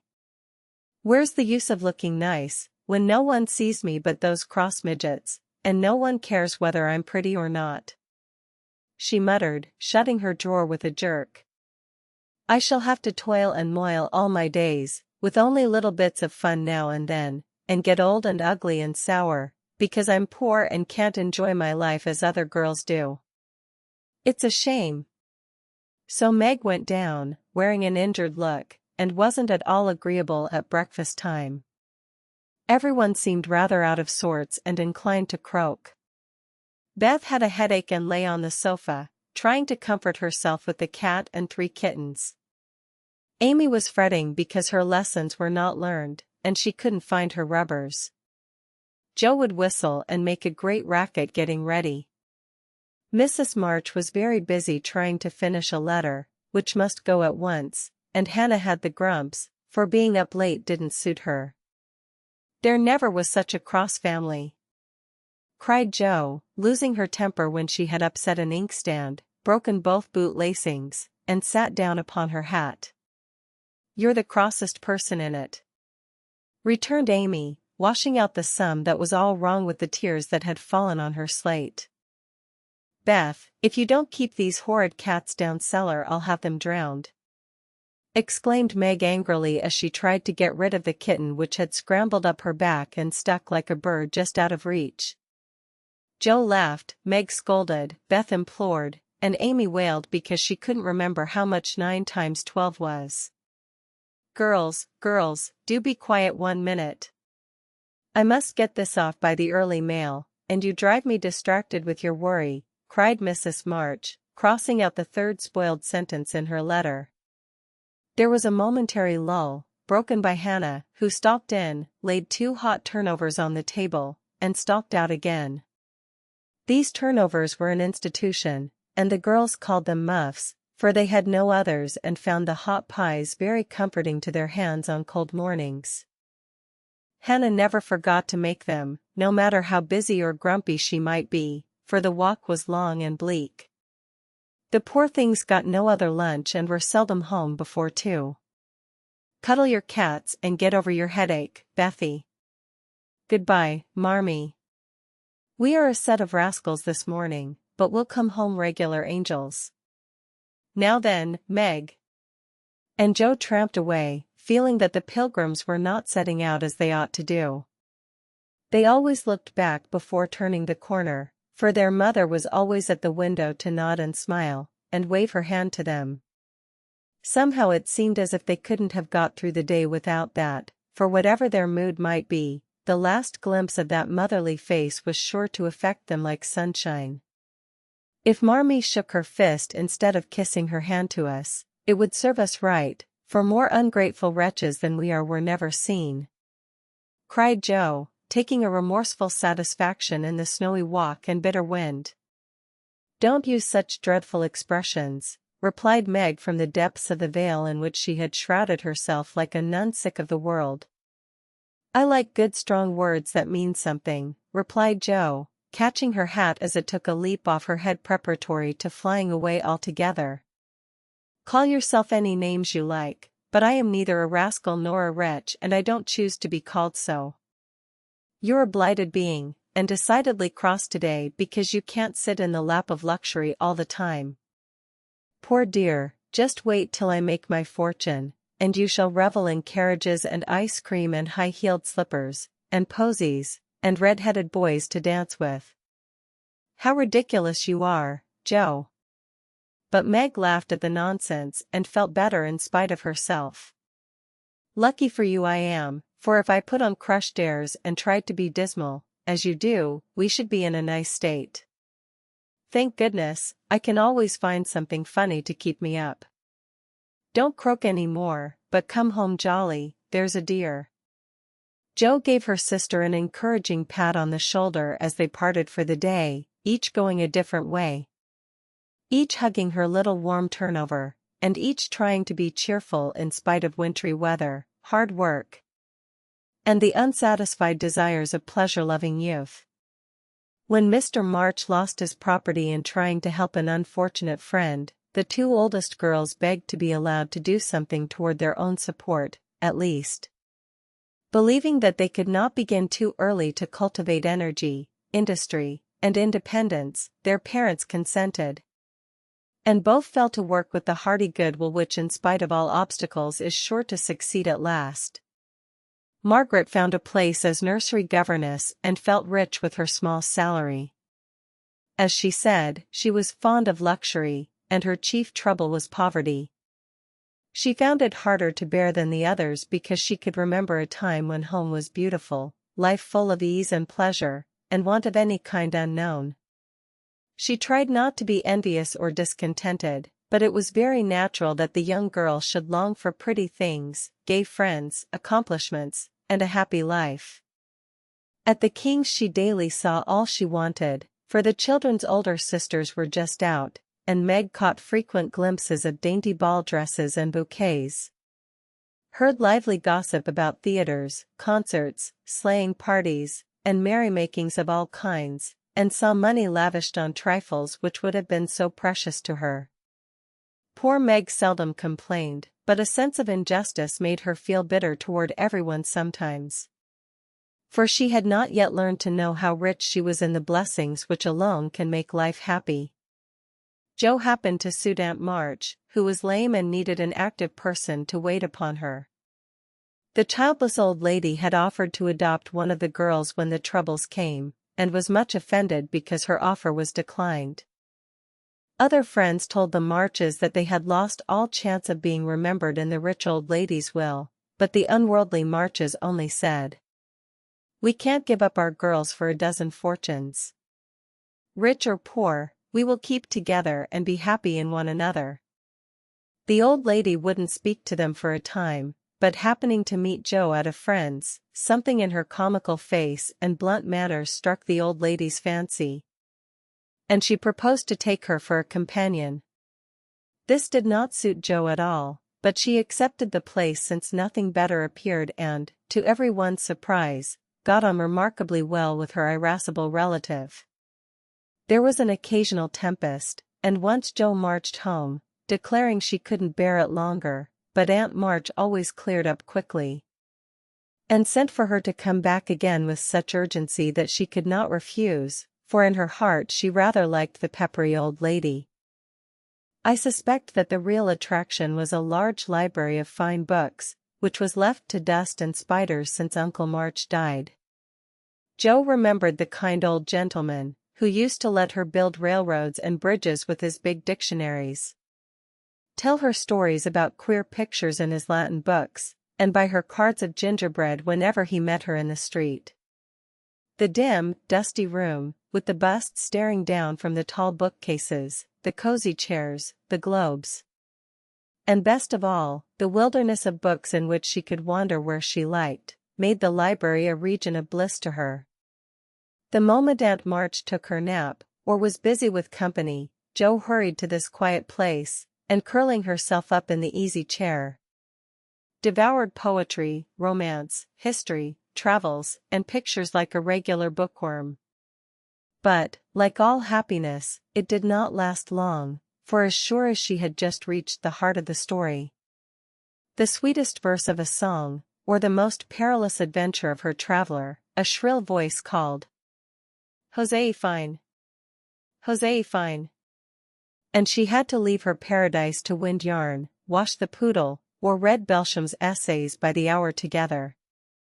Joe's ambition was to do something very splendid. What it was, she had no idea as yet, but left it for time to tell her, and meanwhile, found her greatest affliction in the fact that she couldn't read, run, and ride as much as she liked. A quick temper, sharp tongue, and restless spirit were always getting her into scrapes, and her life was a series of ups and downs, which were both comic and pathetic. But the training she received at Aunt March's was just what she needed, and the thought that she was doing something to support herself made her happy in spite of the perpetual, "Josephine." Beth was too bashful to go to school. It had been tried, but she suffered so much that it was given up, and she did her lessons at home with her father. Even when he went away, and her mother was called to devote her skill and energy to soldiers' aid societies, Beth went faithfully on by herself and did the best she could. She was a housewifely little creature, and helped Hannah keep home neat and comfortable for the workers, never thinking of any reward but to be loved. Long, quiet days she spent, not lonely nor idle, for her little world was peopled with imaginary friends, and she was by nature a busy bee. There were 6 dolls to be taken up and dressed every morning, for Beth was a child still and loved her pets as well as ever. Not one whole or handsome one among them, all were outcasts till Beth took them in, for when her sisters outgrew these idols, they passed to her because Amy would have nothing old or ugly. Beth cherished them all the more tenderly for that very reason, and set up a hospital for infirm dolls. No pins were ever stuck into their cotton vitals, no harsh words or blows were ever given them, no neglect ever saddened the heart of the most repulsive. But all were fed and clothed, nursed and caressed with an affection which never failed. One forlorn fragment of dollanity had belonged to Joe and, having led a tempestuous life, was left a wreck in the rag bag, from which dreary poorhouse it was rescued by Beth and taken to her refuge. Having no top to its head, she tied on a neat little cap, and as both arms and legs were gone, she hid these deficiencies by folding it in a blanket and devoting her best bed to this chronic invalid. If anyone had known the care lavished on that dolly, I think it would have touched their hearts, even while they laughed. She brought it bits of bouquets, she read to it, took it out to breathe fresh air, hidden under her coat. She sang it lullabies and never went to bed without kissing its dirty face and whispering tenderly, "I hope you'll have a good night, my poor dear." Beth had her troubles as well as the others, and not being an angel but a very human little girl, she often wept a little weep, as Joe said, because she couldn't take music lessons and have a fine piano. She loved music so dearly, tried so hard to learn, and practiced away so patiently at the jingling old instrument, that it did seem as if someone, not to hint Aunt March, ought to help her. Nobody did, however, and nobody saw Beth wipe the tears off the yellow keys, that wouldn't keep in tune, when she was all alone. She sang like a little lark about her work, never was too tired for Marmee and the girls, and day after day said hopefully to herself, "I know I'll get my music sometime, if I'm good." There are many Beths in the world, shy and quiet, sitting in corners till needed, and living for others so cheerfully that no one sees the sacrifices till the little cricket on the hearth stops chirping, and the sweet, sunshiny presence vanishes, leaving silence and shadow behind. If anybody had asked Amy what the greatest trial of her life was, she would have answered at once, "My nose." When she was a baby, Joe had accidentally dropped her into the coal hod, and Amy insisted that the fall had ruined her nose forever. It was not big nor red, like poor Petria's, it was only rather flat, and all the pinching in the world could not give it an aristocratic point. No one minded it but herself, and it was doing its best to grow, but Amy felt deeply the want of a Grecian nose, and drew whole sheets of handsome ones to console herself. Little Raphael, as her sisters called her, had a decided talent for drawing, and was never so happy as when copying flowers, designing fairies, or illustrating stories with queer specimens of art.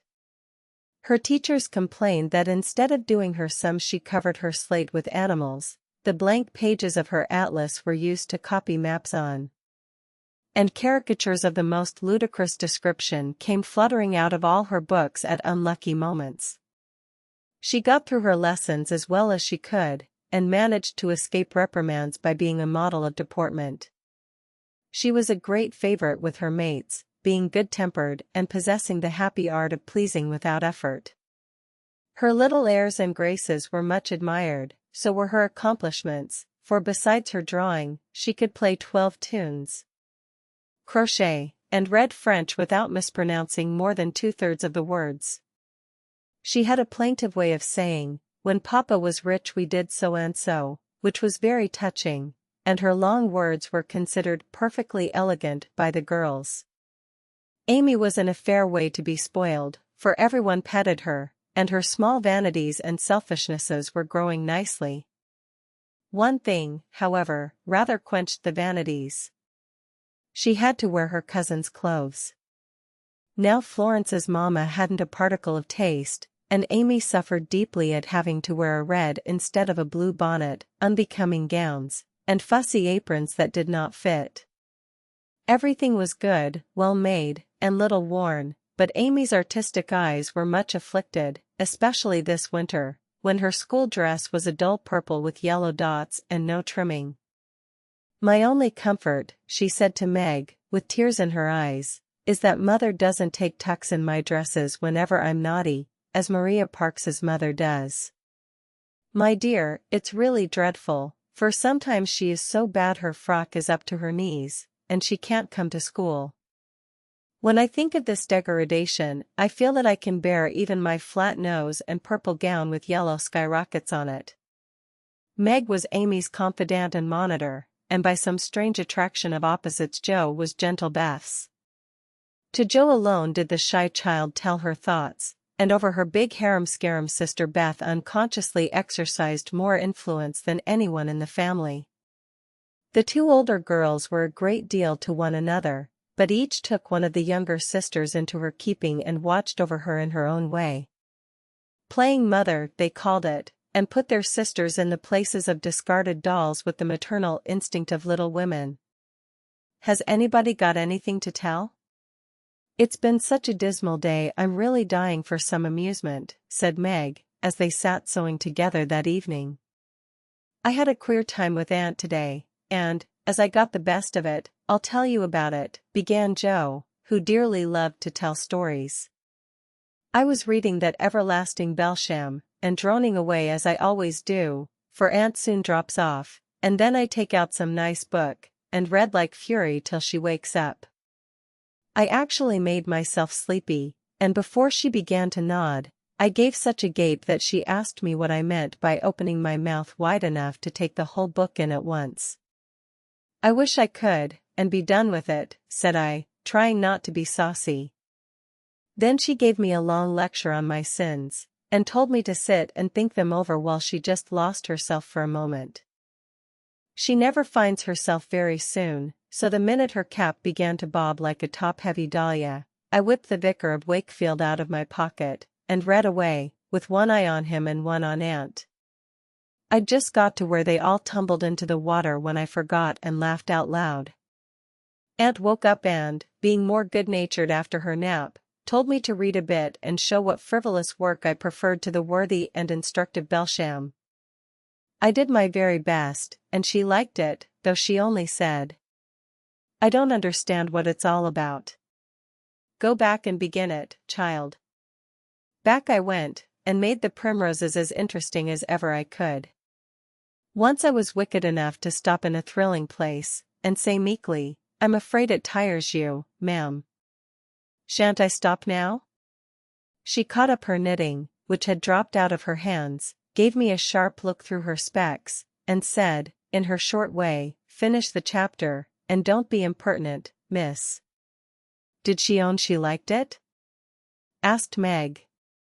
"Oh, bless you, no. But she let old Belsham rest, and when I ran back after my gloves this afternoon, there she was. So hard at the vicar that she didn't hear me laugh as I danced a jig in the hall because of the good time coming. What a pleasant life she might have if only she chose. I don't envy her much, in spite of her money, for after all rich people have about as many worries as poor ones, I think," added Joe. "That reminds me," said Meg, "that I've got something to tell. It isn't funny, like Joe's story, but I thought about it a good deal as I came home. At the King's today I found everybody in a flurry, and one of the children said that her oldest brother had done something dreadful, and Papa had sent him away. I heard Mrs. King crying and Mr. King talking very loud, and Grace and Ellen turned away their faces when they passed me, so I shouldn't see how red and swollen their eyes were. I didn't ask any questions, of course, but I felt so sorry for them and was rather glad I hadn't any wild brothers to do wicked things and disgrace the family. I think being disgraced in school is a great deal tryinger than anything bad boys can do," said Amy, shaking her head, as if her experience of life had been a deep one. "Susie Perkins came to school today with a lovely red carnelian ring. I wanted it dreadfully, and wished I was her with all my might. Well, she drew a picture of Mr. Davis, with a monstrous nose and a hump, and the words, 'Young ladies, my eye is upon you,' coming out of his mouth in a balloon thing. We were laughing over it when all of a sudden his eye was on us, and he ordered Susie to bring up her slate. She was paralyzed with fright, but she went, and oh, what do you think he did? He took her by the ear. Just fancy how horrid. And led her to the recitation platform, and made her stand there half an hour, holding the slate so everyone could see." "Didn't the girls laugh at the picture?" asked Joe, who relished the scrape. "Laugh? Not one. They sat still as mice, and Susie cried quarts, I know she did. I didn't envy her then, for I felt that millions of carnelian rings wouldn't have made me happy after that. I never should have got over such a agonizing mortification." And Amy went on with her work, in the proud consciousness of virtue and the successful utterance of 2 long words in a breath. "I saw something I liked this morning, and I meant to tell it at dinner, but I forgot," said Beth, putting Joe's topsy-turvy basket in order as she talked. "When I went to get some oysters for Hannah, Mr. Laurence was in the fish shop, but he didn't see me, for I kept behind the fish barrel, and he was busy with Mr. Cutter the fishman. A poor woman came in with a pail and a mop, and asked Mr. Cutter if he would let her do some scrubbing for a bit of fish. Because she hadn't any dinner for her children, and had been disappointed of a day's work. Mr. Cutter was in a hurry and said no, rather crossly, so she was going away, looking hungry and sorry. When Mr. Laurence hooked up a big fish with the crooked end of his cane and held it out to her, she was so glad and surprised she took it right into her arms, and thanked him over and over. He told her to go along and cook it, and she hurried off, so happy. Wasn't it good of him? Oh, she did look so funny, hugging the big, slippery fish, and hoping Mr. Lawrence's bed in heaven would be AC. When they had laughed at Beth's story, they asked their mother for one, and after a moment's thought, she said soberly, "As I sat cutting out blue flannel jackets today at the rooms, I felt very anxious about Father, and thought how lonely and helpless we should be if anything happened to him. It was not a wise thing to do, but I kept on worrying till an old man came in with an order for some clothes. He sat down near me, and I began to talk to him, for he looked poor and tired and anxious. 'Have you sons in the army?' I asked, for the note he brought was not to me. 'Yes, ma'am. I had 4, but 2 were killed, one is a prisoner, and I'm going to the other, who is very sick in a Washington hospital,' he answered quietly. 'You have done a great deal for your country, sir,' I said, feeling respect now, instead of pity. 'Not a mite more than I ought, ma'am. I'd go myself, if I was any use. As I ain't, I give my boys, and give 'em free.' He spoke so cheerfully, looked so sincere, and seemed so glad to give his all, that I was ashamed of myself. I'd given 1 man and thought it too much, while he gave 4 without grudging them.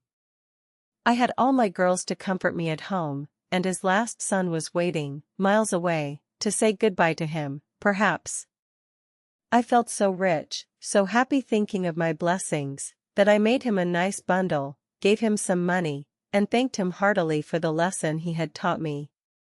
Tell another story, Mother, one with a moral to it, like this. I like to think about them afterward, if they are real and not too preachy," said Joe, after a minute's silence. Mrs. March smiled and began at once, for she had told stories to this little audience for many years, and knew how to please them. Once upon a time, there were 4 girls, who had enough to eat and drink and wear, a good many comforts and pleasures. Kind friends and parents who loved them dearly, and yet they were not contented. Here the listener stole sly looks at one another, and began to sew diligently. These girls were anxious to be good and made many excellent resolutions, but they did not keep them very well. And were constantly saying, "If only we had this," or "if we could only do that," quite forgetting how much they already had. And how many things they actually could do. So they asked an old woman what spell they could use to make them happy, and she said, "When you feel discontented, think over your blessings, and be grateful." Here Joe looked up quickly, as if about to speak, but changed her mind, seeing that the story was not done yet. Being sensible girls, they decided to try her advice, and soon were surprised to see how well off they were. One discovered that money couldn't keep shame and sorrow out of rich people's houses, another that, though she was poor, she was a great deal happier, with her youth, health, and good spirits, than a certain fretful, feeble old lady who couldn't enjoy her comforts. A third that, disagreeable as it was to help get dinner, it was harder still to go begging for it, and the fourth, that even carnelian rings were not so valuable as good behavior. So they agreed to stop complaining, to enjoy the blessings already possessed, and try to deserve them, lest they should be taken away entirely, instead of increased, and I believe they were never disappointed or sorry that they took the old woman's advice. Now, Marmee, that is very cunning of you to turn our own stories against us, and give us a sermon instead of a romance," cried Meg. "I like that kind of sermon. It's the sort Father used to tell us," said Beth thoughtfully, putting the needle straight on Joe's cushion. I don't complain near as much as the others do, and I shall be more careful than ever now, for I've had warning from Susie's downfall, said Amy morally. We needed that lesson, and we won't forget it. If we do so, you just say to us, as old Chloe did in Uncle Tom, "Tinko be your marcies, chillin'." "Tinko be your marcies," added Joe, who could not, for the life of her, help getting a morsel of fun out of the little sermon, though she took it to heart as much as any of them. Chapter 5 Being Neighborly.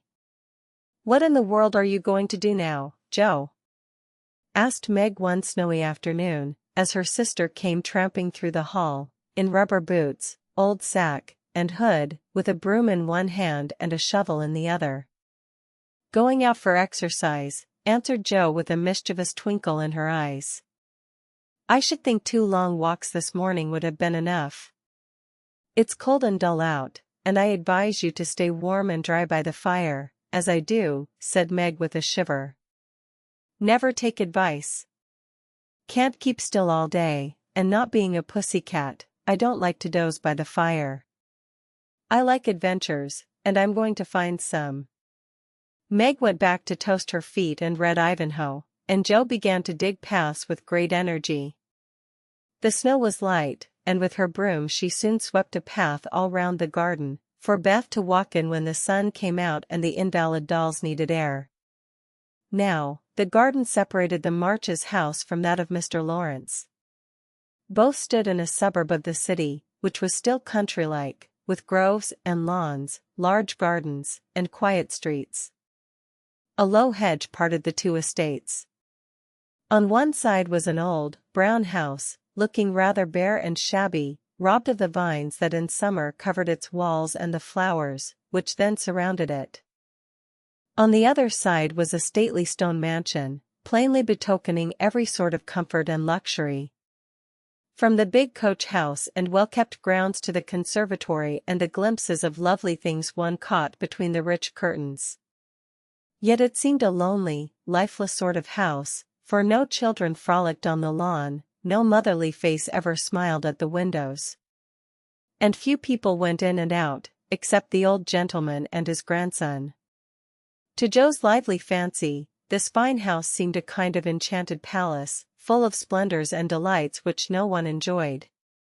She had long wanted to behold these hidden glories, and to know the Laurence boy, who looked as if he would like to be known, if he only knew how to begin. Since the party, she had been more eager than ever, and had planned many ways of making friends with him.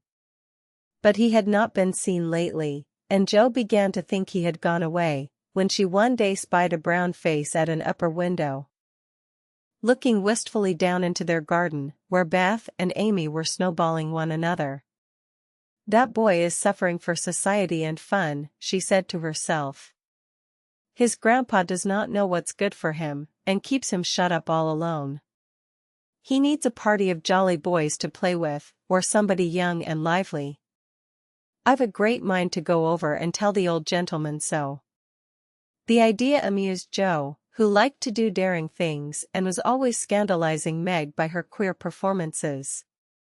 The plan of going over was not forgotten. And when the snowy afternoon came, Joe resolved to try what could be done. She saw Mr. Laurence drive off, and then sallied out to dig her way down to the hedge, where she paused and took a survey. All quiet, curtains down at the lower windows, servants out of sight, and nothing human visible but a curly black head leaning on a thin hand at the upper window. "There he is," thought Joe, "poor boy. All alone and sick this dismal day. It's a shame. I'll toss up a snowball and make him look out, and then say a kind word to him." Up went a handful of soft snow, and the head turned at once, showing a face which lost its listless look in a minute, as the big eyes brightened and the mouth began to smile. Joe nodded and laughed, and flourished her broom as she called out, "How do you do? Are you sick?" Laurie opened the window, and croaked out as hoarsely as a raven, "Better, thank you. I've had a bad cold, and been shut up a week." I'm sorry. What do you amuse yourself with? Nothing. It's dull as tombs up here. Don't you read? Not much. They won't let me. Can't somebody read to you? Grandpa does sometimes, but my books don't interest him, and I hate to ask Brooke all the time.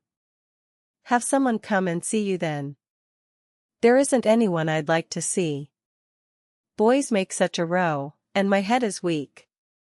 Isn't there some nice girl who'd read and amuse you? Girls are quiet and like to play nurse. Don't know any. You know us, began Joe, then laughed and stopped. So I do. Will you come, please? Cried Laurie. I'm not quiet and nice, but I'll come if Mother will let me. I'll go ask her. Shut the window, like a good boy, and wait till I come.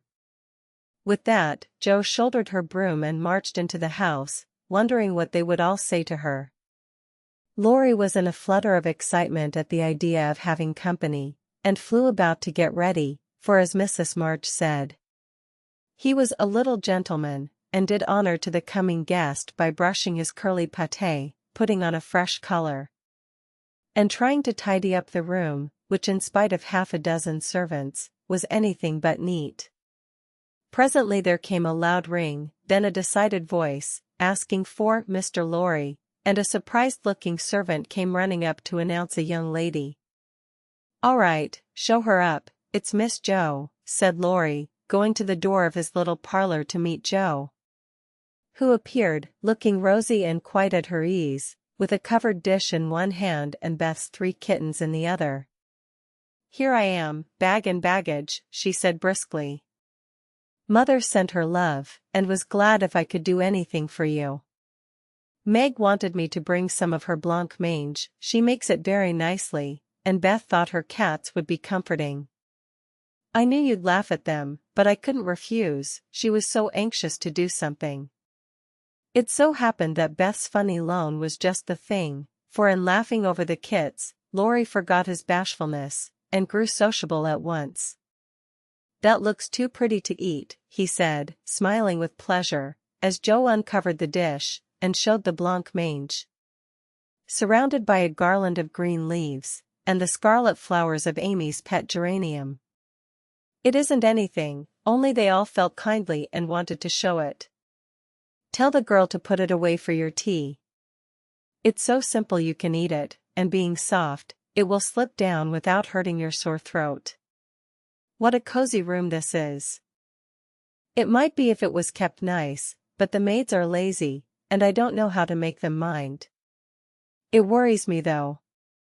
I'll write it up in 2 minutes, for it only needs to have the hearth brushed, so and the things made straight on the mantelpiece. So and the books put here, and the bottles there, and your sofa turned from the light, and the pillows plumped up a bit. Now then, you're fixed. And so he was, for, as she laughed and talked, Joe had whisked things into place and given quite a different air to the room. Laurie watched her in respectful silence, and when she beckoned him to his sofa, he sat down with a sigh of satisfaction, saying gratefully, "How kind you are." Yes, that's what it wanted. Now please take the big chair and let me do something to amuse my company. No, I came to amuse you. Shall I read aloud? And Joe looked affectionately towards some inviting books nearby. Thank you. I've read all those, and if you don't mind, I'd rather talk, answered Laurie. Not a bit. I'll talk all day if you'll only set me going. Beth says I never know when to stop. Is Beth the rosy one, who stays at home good deal and sometimes goes out with a little basket? Asked Laurie with interest. Yes, that's Beth.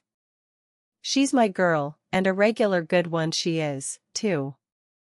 The pretty one is Meg, and the curly-haired one is Amy, I believe? How did you find that out? Laurie colored up, but answered frankly, Why, you see I often hear you calling to one another, and when I'm alone up here, I can't help looking over at your house, you always seem to be having such good times. I beg your pardon for being so rude, but sometimes you forget to put down the curtain at the window where the flowers are. And when the lamps are lighted, it's like looking at a picture to see the fire, and you all around the table with your mother. Her face is right opposite, and it looks so sweet behind the flowers, I can't help watching it. I haven't got any mother, you know. And Laurie poked the fire to hide a little twitching of the lips that he could not control. The solitary, hungry look in his eyes went straight to Joe's warm heart. She had been so simply taught that there was no nonsense in her head, and at 15 she was as innocent and frank as any child. Laurie was sick and lonely, and feeling how rich she was in home and happiness, she gladly tried to share it with him. Her face was very friendly and her sharp voice unusually gentle as she said, "We'll never draw that curtain any more, and I give you leave to look as much as you like. I just wish, though, instead of peeping, you'd come over and see us. Mother is so splendid, she'd do you heaps of good, and Beth would sing to you if I begged her to, and Amy would dance. Meg and I would make you laugh over our funny stage properties, and we'd have jolly times. Wouldn't your grandpa let you?" "I think he would, if your mother asked him. He's very kind, though he does not look so, and he lets me do what I like, pretty much, only he's afraid I might be a bother to strangers," began Laurie, brightening more and more. "We are not strangers, we are neighbors, and you needn't think you'd be a bother. We want to know you, and I've been trying to do it this ever so long. We haven't been here a great while, you know, but we have got acquainted with all our neighbors but you. You see, Grandpa lives among his books, and doesn't mind much what happens outside. Mr. Brooke, my tutor, doesn't stay here, you know, and I have no one to go about with me, so I just stop at home and get on as I can." "That's bad. You ought to make an effort and go visiting everywhere you are asked, then you'll have plenty of friends, and pleasant places to go to. Never mind being bashful. It won't last long if you keep going." Laurie turned red again, but wasn't offended at being accused of bashfulness, for there was so much goodwill in Joe it was impossible not to take her blunt speeches as kindly as they were meant. "Do you like your school?" asked the boy, changing the subject, after a little pause, during which he stared at the fire and Joe looked about her, well pleased. "Don't go to school, I'm a businessman girl, I mean. I go to wait on my great-aunt, and a dear, cross old soul she is, too," answered Joe. Laurie opened his mouth to ask another question, but remembering just in time that it wasn't manners to make too many inquiries into people's affairs, he shut it again, and looked uncomfortable. Joe liked his good breeding, and didn't mind having a laugh at Aunt March, so she gave him a lively description of the fidgety old lady, her fat poodle, the parrot that talked Spanish, and the library where she reveled. Laurie enjoyed that immensely, and when she told about the prim old gentleman who came once to woo Aunt March, and in the middle of a fine speech, how Pole had tweaked his wig off to his great dismay, the boy lay back and laughed till the tears ran down his cheeks. And a maid popped her head in to see what was the matter. "Oh, that does me no end of good. Tell on, please," he said, taking his face out of the sofa cushion, red and shining with merriment. Much elated with her success, Joe did tell on, all about their plays and plans, their hopes and fears for father, and the most interesting events of the little world in which the sisters lived. Then they got to talking about books, and to Joe's delight, she found that Laurie loved them as well as she did, and had read even more than herself. "If you like them so much, come down and see ours. Grandfather is out, so you needn't be afraid," said Laurie, getting up. "I'm not afraid of anything," returned Joe, with a toss of the head. "I don't believe you are," exclaimed the boy, looking at her with much admiration, though he privately thought she would have good reason to be a trifle afraid of the old gentleman, if she met him in some of his moods. The atmosphere of the whole house being summer-like, Laurie led the way from room to room, letting Joe stop to examine whatever struck her fancy. And so, at last they came to the library, where she clapped her hands and pranced, as she always did when especially delighted. It was lined with books, and there were pictures and statues, and distracting little cabinets full of coins and curiosities. And sleepy hollow chairs, and queer tables, and bronzes, and best of all, a great open fireplace with quaint tiles all round it. What richness! Sighed Joe, sinking into the depth of a velour chair and gazing about her with an air of intense satisfaction. Theodore Laurence, you ought to be the happiest boy in the world, she added impressively. A fellow can't live on books, said Laurie, shaking his head as he perched on a table opposite. Before he could say more, a bell rang, and Joe flew up, exclaiming with alarm, "Mercy me! It's your grandpa." "Well, what if it is?" "You are not afraid of anything, you know," returned the boy, looking wicked. "I think I am a little bit afraid of him, but I don't know why I should be." "Marmee said I might come, and I don't think you're any the worse for it," said Joe, composing herself, though she kept her eyes on the door. "I'm a great deal better for it, and ever so much obliged. I'm only afraid you are very tired of talking to me." "It was so pleasant, I couldn't bear to stop," said Laurie gratefully. "The doctor to see you, sir," and the maid beckoned as she spoke. "Would you mind if I left you for a minute?" "I suppose I must see him," said Laurie. "Don't mind me. I'm happy as a cricket here," answered Joe. Laurie went away, and his guest amused herself in her own way.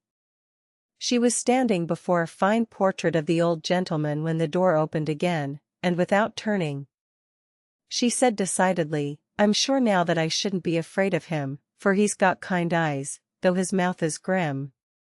And he looks as if he had a tremendous will of his own. He isn't as handsome as my grandfather, but I like him."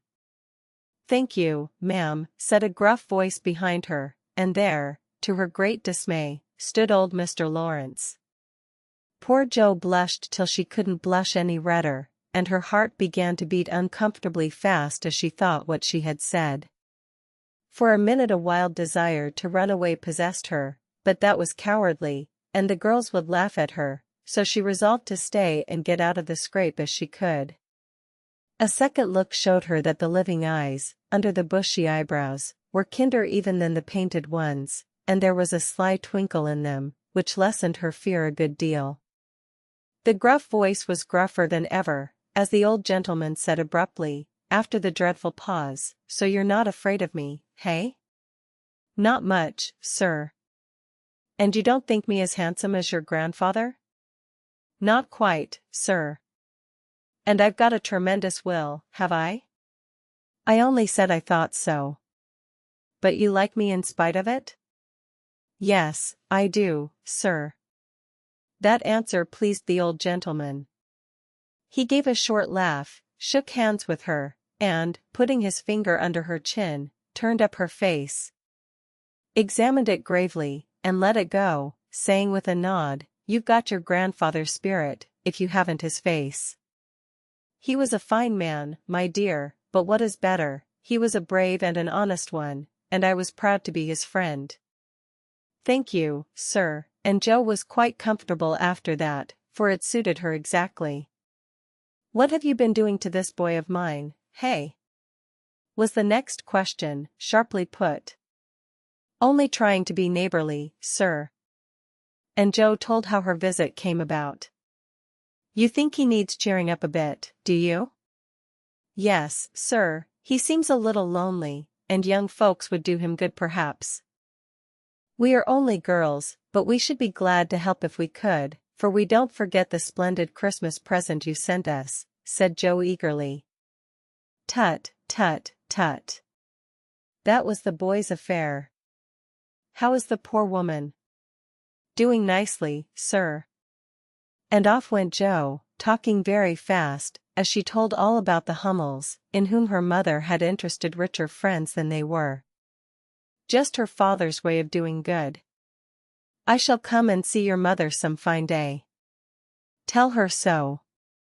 There's the tea bell, we have it early on the boys' account. Come down and go on being neighborly. If you'd like to have me, sir. Shouldn't ask you, if I didn't. And Mr. Laurence offered her his arm with old-fashioned courtesy. What would Meg say to this? Thought Jo, as she was marched away, while her eyes danced with fun as she imagined herself telling the story at home. Hey! Why, what the dickens has come to the fellow? Said the old gentleman, as Laurie came running downstairs and brought up with a start of surprise at the astounding sight of Jo arm in arm with his redoubtable grandfather. I didn't know you'd come, sir, he began, as Jo gave him a triumphant little glance. That's evident, by the way you racket downstairs. Come to your tea, sir, and behave like a gentleman. And having pulled the boy's hair by way of a caress, Mr. Laurence walked on, while Laurie went through a series of comic evolutions behind their backs, which nearly produced an explosion of laughter from Jo. The old gentleman did not say much as he drank his 4 cups of tea, but he watched the young people, who soon chatted away like old friends, and the change in his grandson did not escape him. There was color, light, and life in the boy's face now, vivacity in his manner, and genuine merriment in his laugh. She's right, the lad is lonely. I'll see what these little girls can do for him, thought Mr. Laurence, as he looked and listened. He liked Jo, for her odd, blunt ways suited him, and she seemed to understand the boy almost as well as if she had been one herself. If the Lawrences had been what Jo called prim and poky, she would not have got on at all, for such people always made her shy and awkward. But finding them free and easy, she was so herself, and made a good impression. When they rose she proposed to go, but Laurie said he had something more to show her, and took her away to the conservatory, which had been lighted for her benefit. It seemed quite fairy-like to Jo, as she went up and down the walks, enjoying the blooming walls on either side. The soft light, the damp sweet air, and the wonderful vines and trees that hung about her, while her new friend cut the finest flowers till his hands were full. Then he tied them up, saying, with the happy look Jo liked to see, "Please give these to your mother, and tell her I like the medicine she sent me very much." They found Mr. Laurence standing before the fire in the great drawing-room, but Jo's attention was entirely absorbed by a grand piano, which stood open. "Do you play?" she asked, turning to Laurie with a respectful expression. "Sometimes," he answered modestly. "Please do now. I want to hear it, so I can tell Beth." "Won't you first?" "Don't know how. Too stupid to learn, but I love music dearly." So Laurie played and Jo listened, with her nose luxuriously buried in heliotrope and tea roses. Her respect and regard for the Laurence boy increased very much, for he played remarkably well and didn't put on any airs. She wished Beth could hear him, but she did not say so, only praised him till he was quite abashed, and his grandfather came to his rescue. That will do, young lady. Too many sugar plums are not good for him. His music isn't bad, but I hope he will do as well in more important things." "Going? Well, I'm much obliged to you, and I hope you'll come again. My respects to your mother. Good night, Dr. Jo." He shook hands kindly, but looked as if something did not please him. When they got into the hall, Jo asked Laurie if she had said something amiss. He shook his head. "No, it was me. He doesn't like to hear me play." "Why not?" "I'll tell you some day. John is going home with you, as I can't." "No need of that. I am not a young lady, and it's only a step. Take care of yourself, won't you?" "Yes, but you will come again, I hope? If you promise to come and see us after you are well." "I will. Good night, Laurie." "Good night, Jo, good night." When all the afternoon's adventures had been told, the family felt inclined to go visiting in a body, for each found something very attractive in the big house on the other side of the hedge. Mrs. March wanted to talk of her father with the old man who had not forgotten him. Meg longed to walk in the conservatory. Beth sighed for the grand piano, and Amy was eager to see the fine pictures and statues. "Mother, why didn't Mr. Laurence like to have Laurie play?" asked Joe, who was of an inquiring disposition. "I am not sure, but I think it was because his son, Laurie's father, married an Italian lady, a musician, which displeased the old man, who was very proud. The lady was good and lovely and accomplished, but he did not like her, and never saw his son after he married. They both died when Laurie was a little child, and then his grandfather took him home. I fancy the boy, who was born in Italy, is not very strong, and the old man is afraid of losing him, which makes him so careful. Laurie comes naturally by his love of music, for he is like his mother, and I dare say his grandfather fears that he may want to be a musician. At any rate, his skill reminds him of the woman he did not like, and so he glowered as Joe said. "Dear me, how romantic!" exclaimed Meg. "How silly!" said Joe. "Let him be a musician if he wants to, and not plague his life out sending him to college, when he hates to go. That's why he has such handsome black eyes and pretty manners, I suppose." "Italians are always nice," said Meg, who was a little sentimental. "What do you know about his eyes and his manners?" "You never spoke to him, hardly," cried Joe, who was not sentimental. "I saw him at the party, and what you tell shows that he knows how to behave." That was a nice little speech about the medicine mother sent him. "He meant the blancmange, I suppose." "How stupid you are, child." "He meant you, of course." "Did he?" And Joe opened her eyes as if it had never occurred to her before. "I never saw such a girl." "You don't know a compliment when you get it," said Meg, with the air of a young lady who knew all about the matter. "I think they are great nonsense, and I'll thank you not to be silly and spoil my fun. Laurie's a nice boy and I like him, and I won't have any sentimental stuff about compliments and such rubbish. We'll all be good to him because he hasn't got any mother, and he may come over and see us, mayn't he, Marmee?" "Yes, Joe, your little friend is very welcome, and I hope Meg will remember that children should be children as long as they can."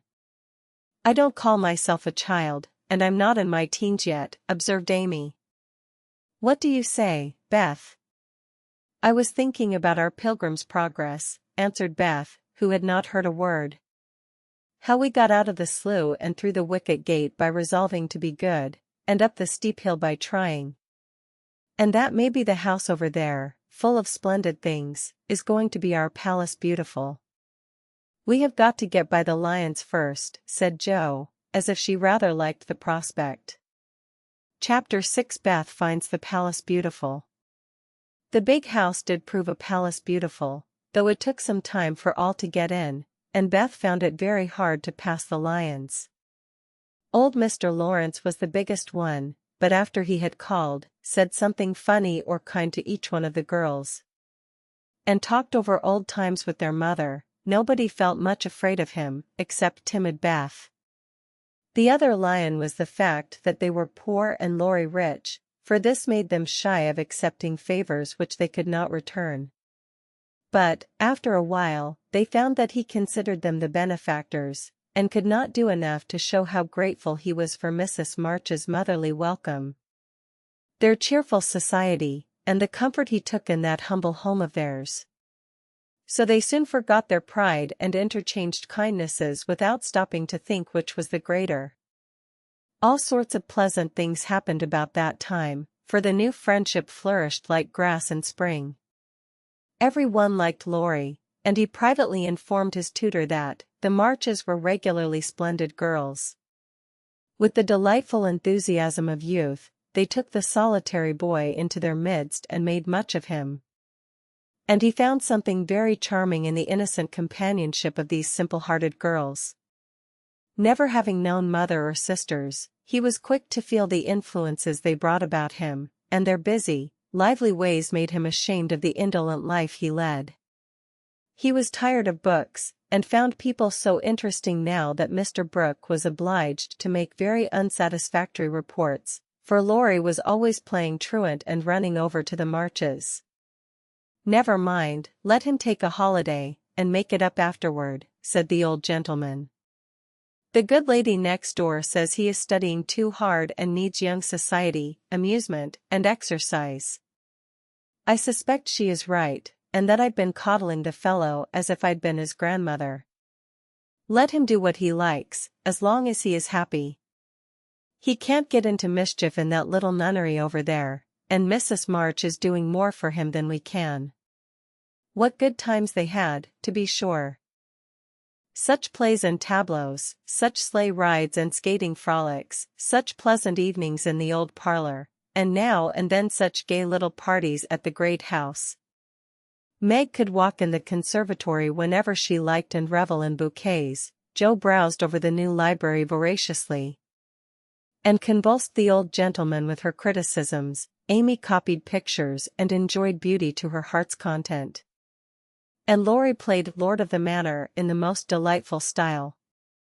But Beth, though yearning for the grand piano, could not pluck up courage to go to the mansion of bliss, as Meg called it. She went once with Jo, but the old gentleman, not being aware of her infirmity, stared at her so hard from under his heavy eyebrows, and said, "Hey," so loud that he frightened her so much her feet chattered on the floor. She never told her mother, and she ran away, declaring she would never go there any more, not even for the dear piano. No persuasions or enticements could overcome her fear, till, the fact coming to Mr. Lawrence's ear in some mysterious way, he set about mending matters.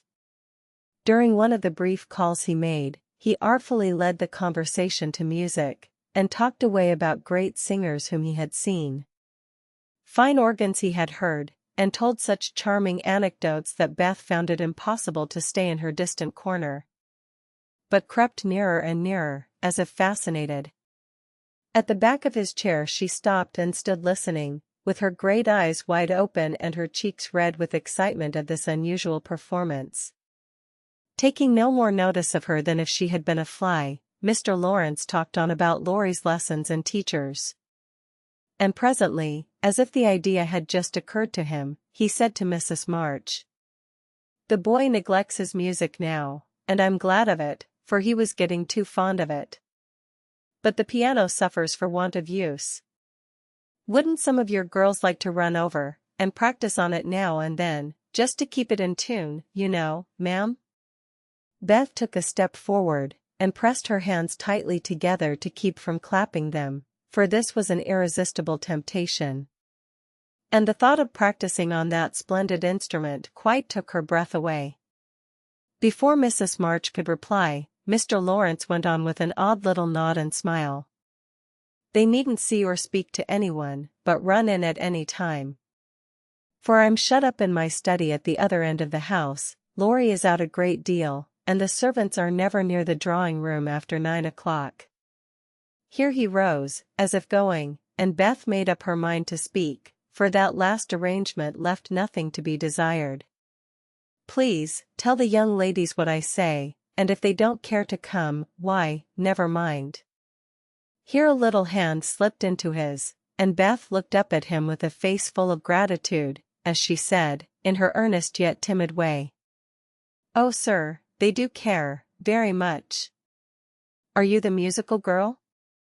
he asked, without any startling, "Hey?" as he looked down at her very kindly. "I'm Beth. I love it dearly, and I'll come if you are quite sure nobody will hear me, and be disturbed," she added, fearing to be rude, and trembling at her own boldness as she spoke. "Not a soul, my dear. The house is empty half the day, so come and drum away as much as you like, and I shall be obliged to you." "How kind you are, sir." Beth blushed like a rose under the friendly look he wore, but she was not frightened now, and gave the hand a grateful squeeze because she had no words to thank him for the precious gift he had given her. The old gentleman softly stroked the hair off her forehead, and, stooping down, he kissed her, saying, in a tone few people ever heard, "I had a little girl once, with eyes like these.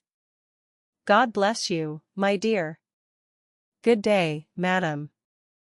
And away he went, in a great hurry. Beth had a rapture with her mother, and then rushed up to impart the glorious news to her family of invalids, as the girls were not home. How blithely she sang that evening, and how they all laughed at her because she woke Amy in the night by playing the piano on her face in her sleep. Next day, having seen both the old and young gentlemen out of the house, Beth, after 2 or 3 retreats, fairly got in at the side door, and made her way as noiselessly as any mouse to the drawing-room where her idol stood. Quite by accident, of course, some pretty, easy music lay on the piano, and with trembling fingers and frequent stops to listen and look about, Beth at last touched the great instrument, and straightway forgot her fear, herself, and everything else but the unspeakable delight which the music gave her. For it was like the voice of a beloved friend. She stayed till Hannah came to take her home to dinner, but she had no appetite, and could only sit and smile upon everyone in a general state of beatitude. After that, the little brown hood slipped through the hedge nearly every day, and the great drawing-room was haunted by a tuneful spirit that came and went unseen. She never knew that Mr. Laurence opened his study door to hear the old-fashioned airs he liked. She never saw Laurie mount guard in the hall to warn the servants away. She never suspected that the exercise books and new songs which she found in the rack were put there for her especial benefit. And when he talked to her about music at home, she only thought how kind he was to tell things that helped her so much. So she enjoyed herself heartily, and found, what isn't always the case, that her granted wish was all she had hoped. Perhaps it was because she was so grateful for this blessing that a greater was given her. At any rate, she deserved both. "Mother, I'm going to work Mr. Laurence a pair of slippers. He is so kind to me, I must thank him, and I don't know any other way." "Can I do it?" asked Beth, a few weeks after that eventful call of his. "Yes, dear. It will please him very much, and be a nice way of thanking him. The girls will help you about them, and I will pay for the making up," replied Mrs. March, who took peculiar pleasure in granting Beth's requests because she so seldom asked anything for herself. After many serious discussions with Meg and Joe, the pattern was chosen, the materials bought, and the slippers begun. A cluster of grave yet cheerful pansies on a deeper purple ground was pronounced very appropriate and pretty, and Beth worked away early and late, with occasional lifts over hard parts. She was a nimble little needlewoman, and they were finished before anyone got tired of them. Then she wrote a short, simple note, and with Laurie's help, got them smuggled onto the study table one morning before the old gentleman was up. When this excitement was over, Beth waited to see what would happen. All day passed and a part of the next before any acknowledgement arrived, and she was beginning to fear she had offended her crochet friend. On the afternoon of the second day, she went out to do an errand, and give poor Joanna, the invalid doll, her daily exercise. As she came up the street, on her return, she saw 3, yes, 4 heads popping in and out of the parlor windows. And the moment they saw her, several hands were waved, and several joyful voices screamed, "Here's a letter from the old gentleman. Come quick, and read it." "Oh, Beth, he sent you," began Amy, gesticulating with unseemly energy, but she got no further, for Joe quenched her by slamming down the window. Beth hurried on in a flutter of suspense. At the door her sisters seized and bore her to the parlor in a triumphal procession, all pointing and all saying at once, "Look there! Look there!" Beth did look, and turned pale with delight and surprise, for there stood a little cabinet piano, with a letter lying on the glossy lid, directed like a signboard to Miss Elizabeth March. "For me?" gasped Beth, holding on to Joe and feeling as if she should tumble down. It was such an overwhelming thing altogether. "Yes, all for you, my precious. Isn't it splendid of him? Don't you think he's the dearest old man in the world? Here's the key in the letter. We didn't open it, but we are dying to know what he says," cried Joe, hugging her sister and offering the note. "You read it." "I can't, I feel so queer." "Oh, it is too lovely." And Beth hid her face in Joe's apron, quite upset by her present. Joe opened the paper and began to laugh, for the first words she saw were, "Miss March, dear Madam Dash. How nice it sounds. I wish someone would write to me so," said Amy, who thought the old-fashioned address very elegant. "I have had many pairs of slippers in my life, but I never had any that suited me so well as yours," continues Joe. "Heartsease is my favorite flower, and these will always remind me of the gentle giver. I like to pay my debts, so I know you will allow the old gentleman to send you something which once belonged to the little granddaughter he lost. With hearty thanks and best wishes, I remain, your grateful friend and humble servant, James Laurence." There, Beth, that's an honor to be proud of, I'm sure. Laurie told me how fond Mr. Laurence used to be of the child who died, and how he kept all her little things carefully. Just think, he's giving you her piano. That comes of having big blue eyes and loving music, said Joe, trying to soothe Beth, who trembled and looked more excited than she had ever been before. "See the cunning brackets to hold candles, and the nice green silk, puckered up, with a gold rose in the middle. And the pretty rack and stool, all complete," added Meg, opening the instrument and displaying its beauties. "Your humble servant, James Laurence. Only think of his writing that to you. I'll tell the girls. They'll think it splendid," said Amy, much impressed by the note. "Try it, honey." "Let's hear the sound of the baby piano," said Hannah, who always took a share in the family joys and sorrows. So Beth tried it, and everyone pronounced it the most remarkable piano ever heard. It had evidently been newly tuned and put in apple pie order, but, perfect as it was, I think the real charm lay in the happiest of all happy faces which leaned over it. As Beth lovingly touched the beautiful black and white keys and pressed the bright pedals. "You'll have to go and thank him," said Joe, by way of a joke, for the idea of the child's really going never entered her head. "Yes, I mean to. I guess I'll go now, before I get frightened thinking about it." And, to the utter amazement of the assembled family, Beth walked deliberately down the garden, through the hedge, and in at the Lawrences' door. "Well, I wish I may die if it ain't the queerest thing I ever see. The piano has turned her head." "She'd never have gone in her right mind," cried Hannah, staring after her, while the girls were rendered quite speechless by the miracle. They would have been still more amazed if they had seen what Beth did afterward.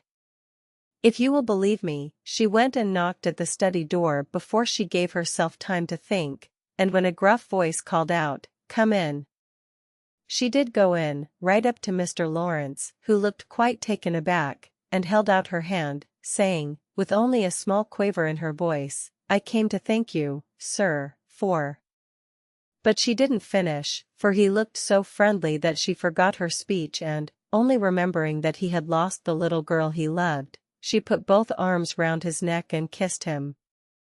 If the roof of the house had suddenly flown off, the old gentleman wouldn't have been more astonished. But he liked it. Oh, dear, yes, he liked it amazingly.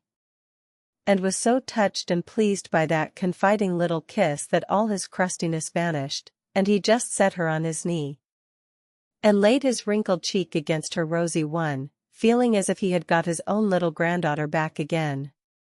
Beth ceased to fear him from that moment, and sat there talking to him as cozily as if she had known him all her life, for love casts out fear, and gratitude can conquer pride.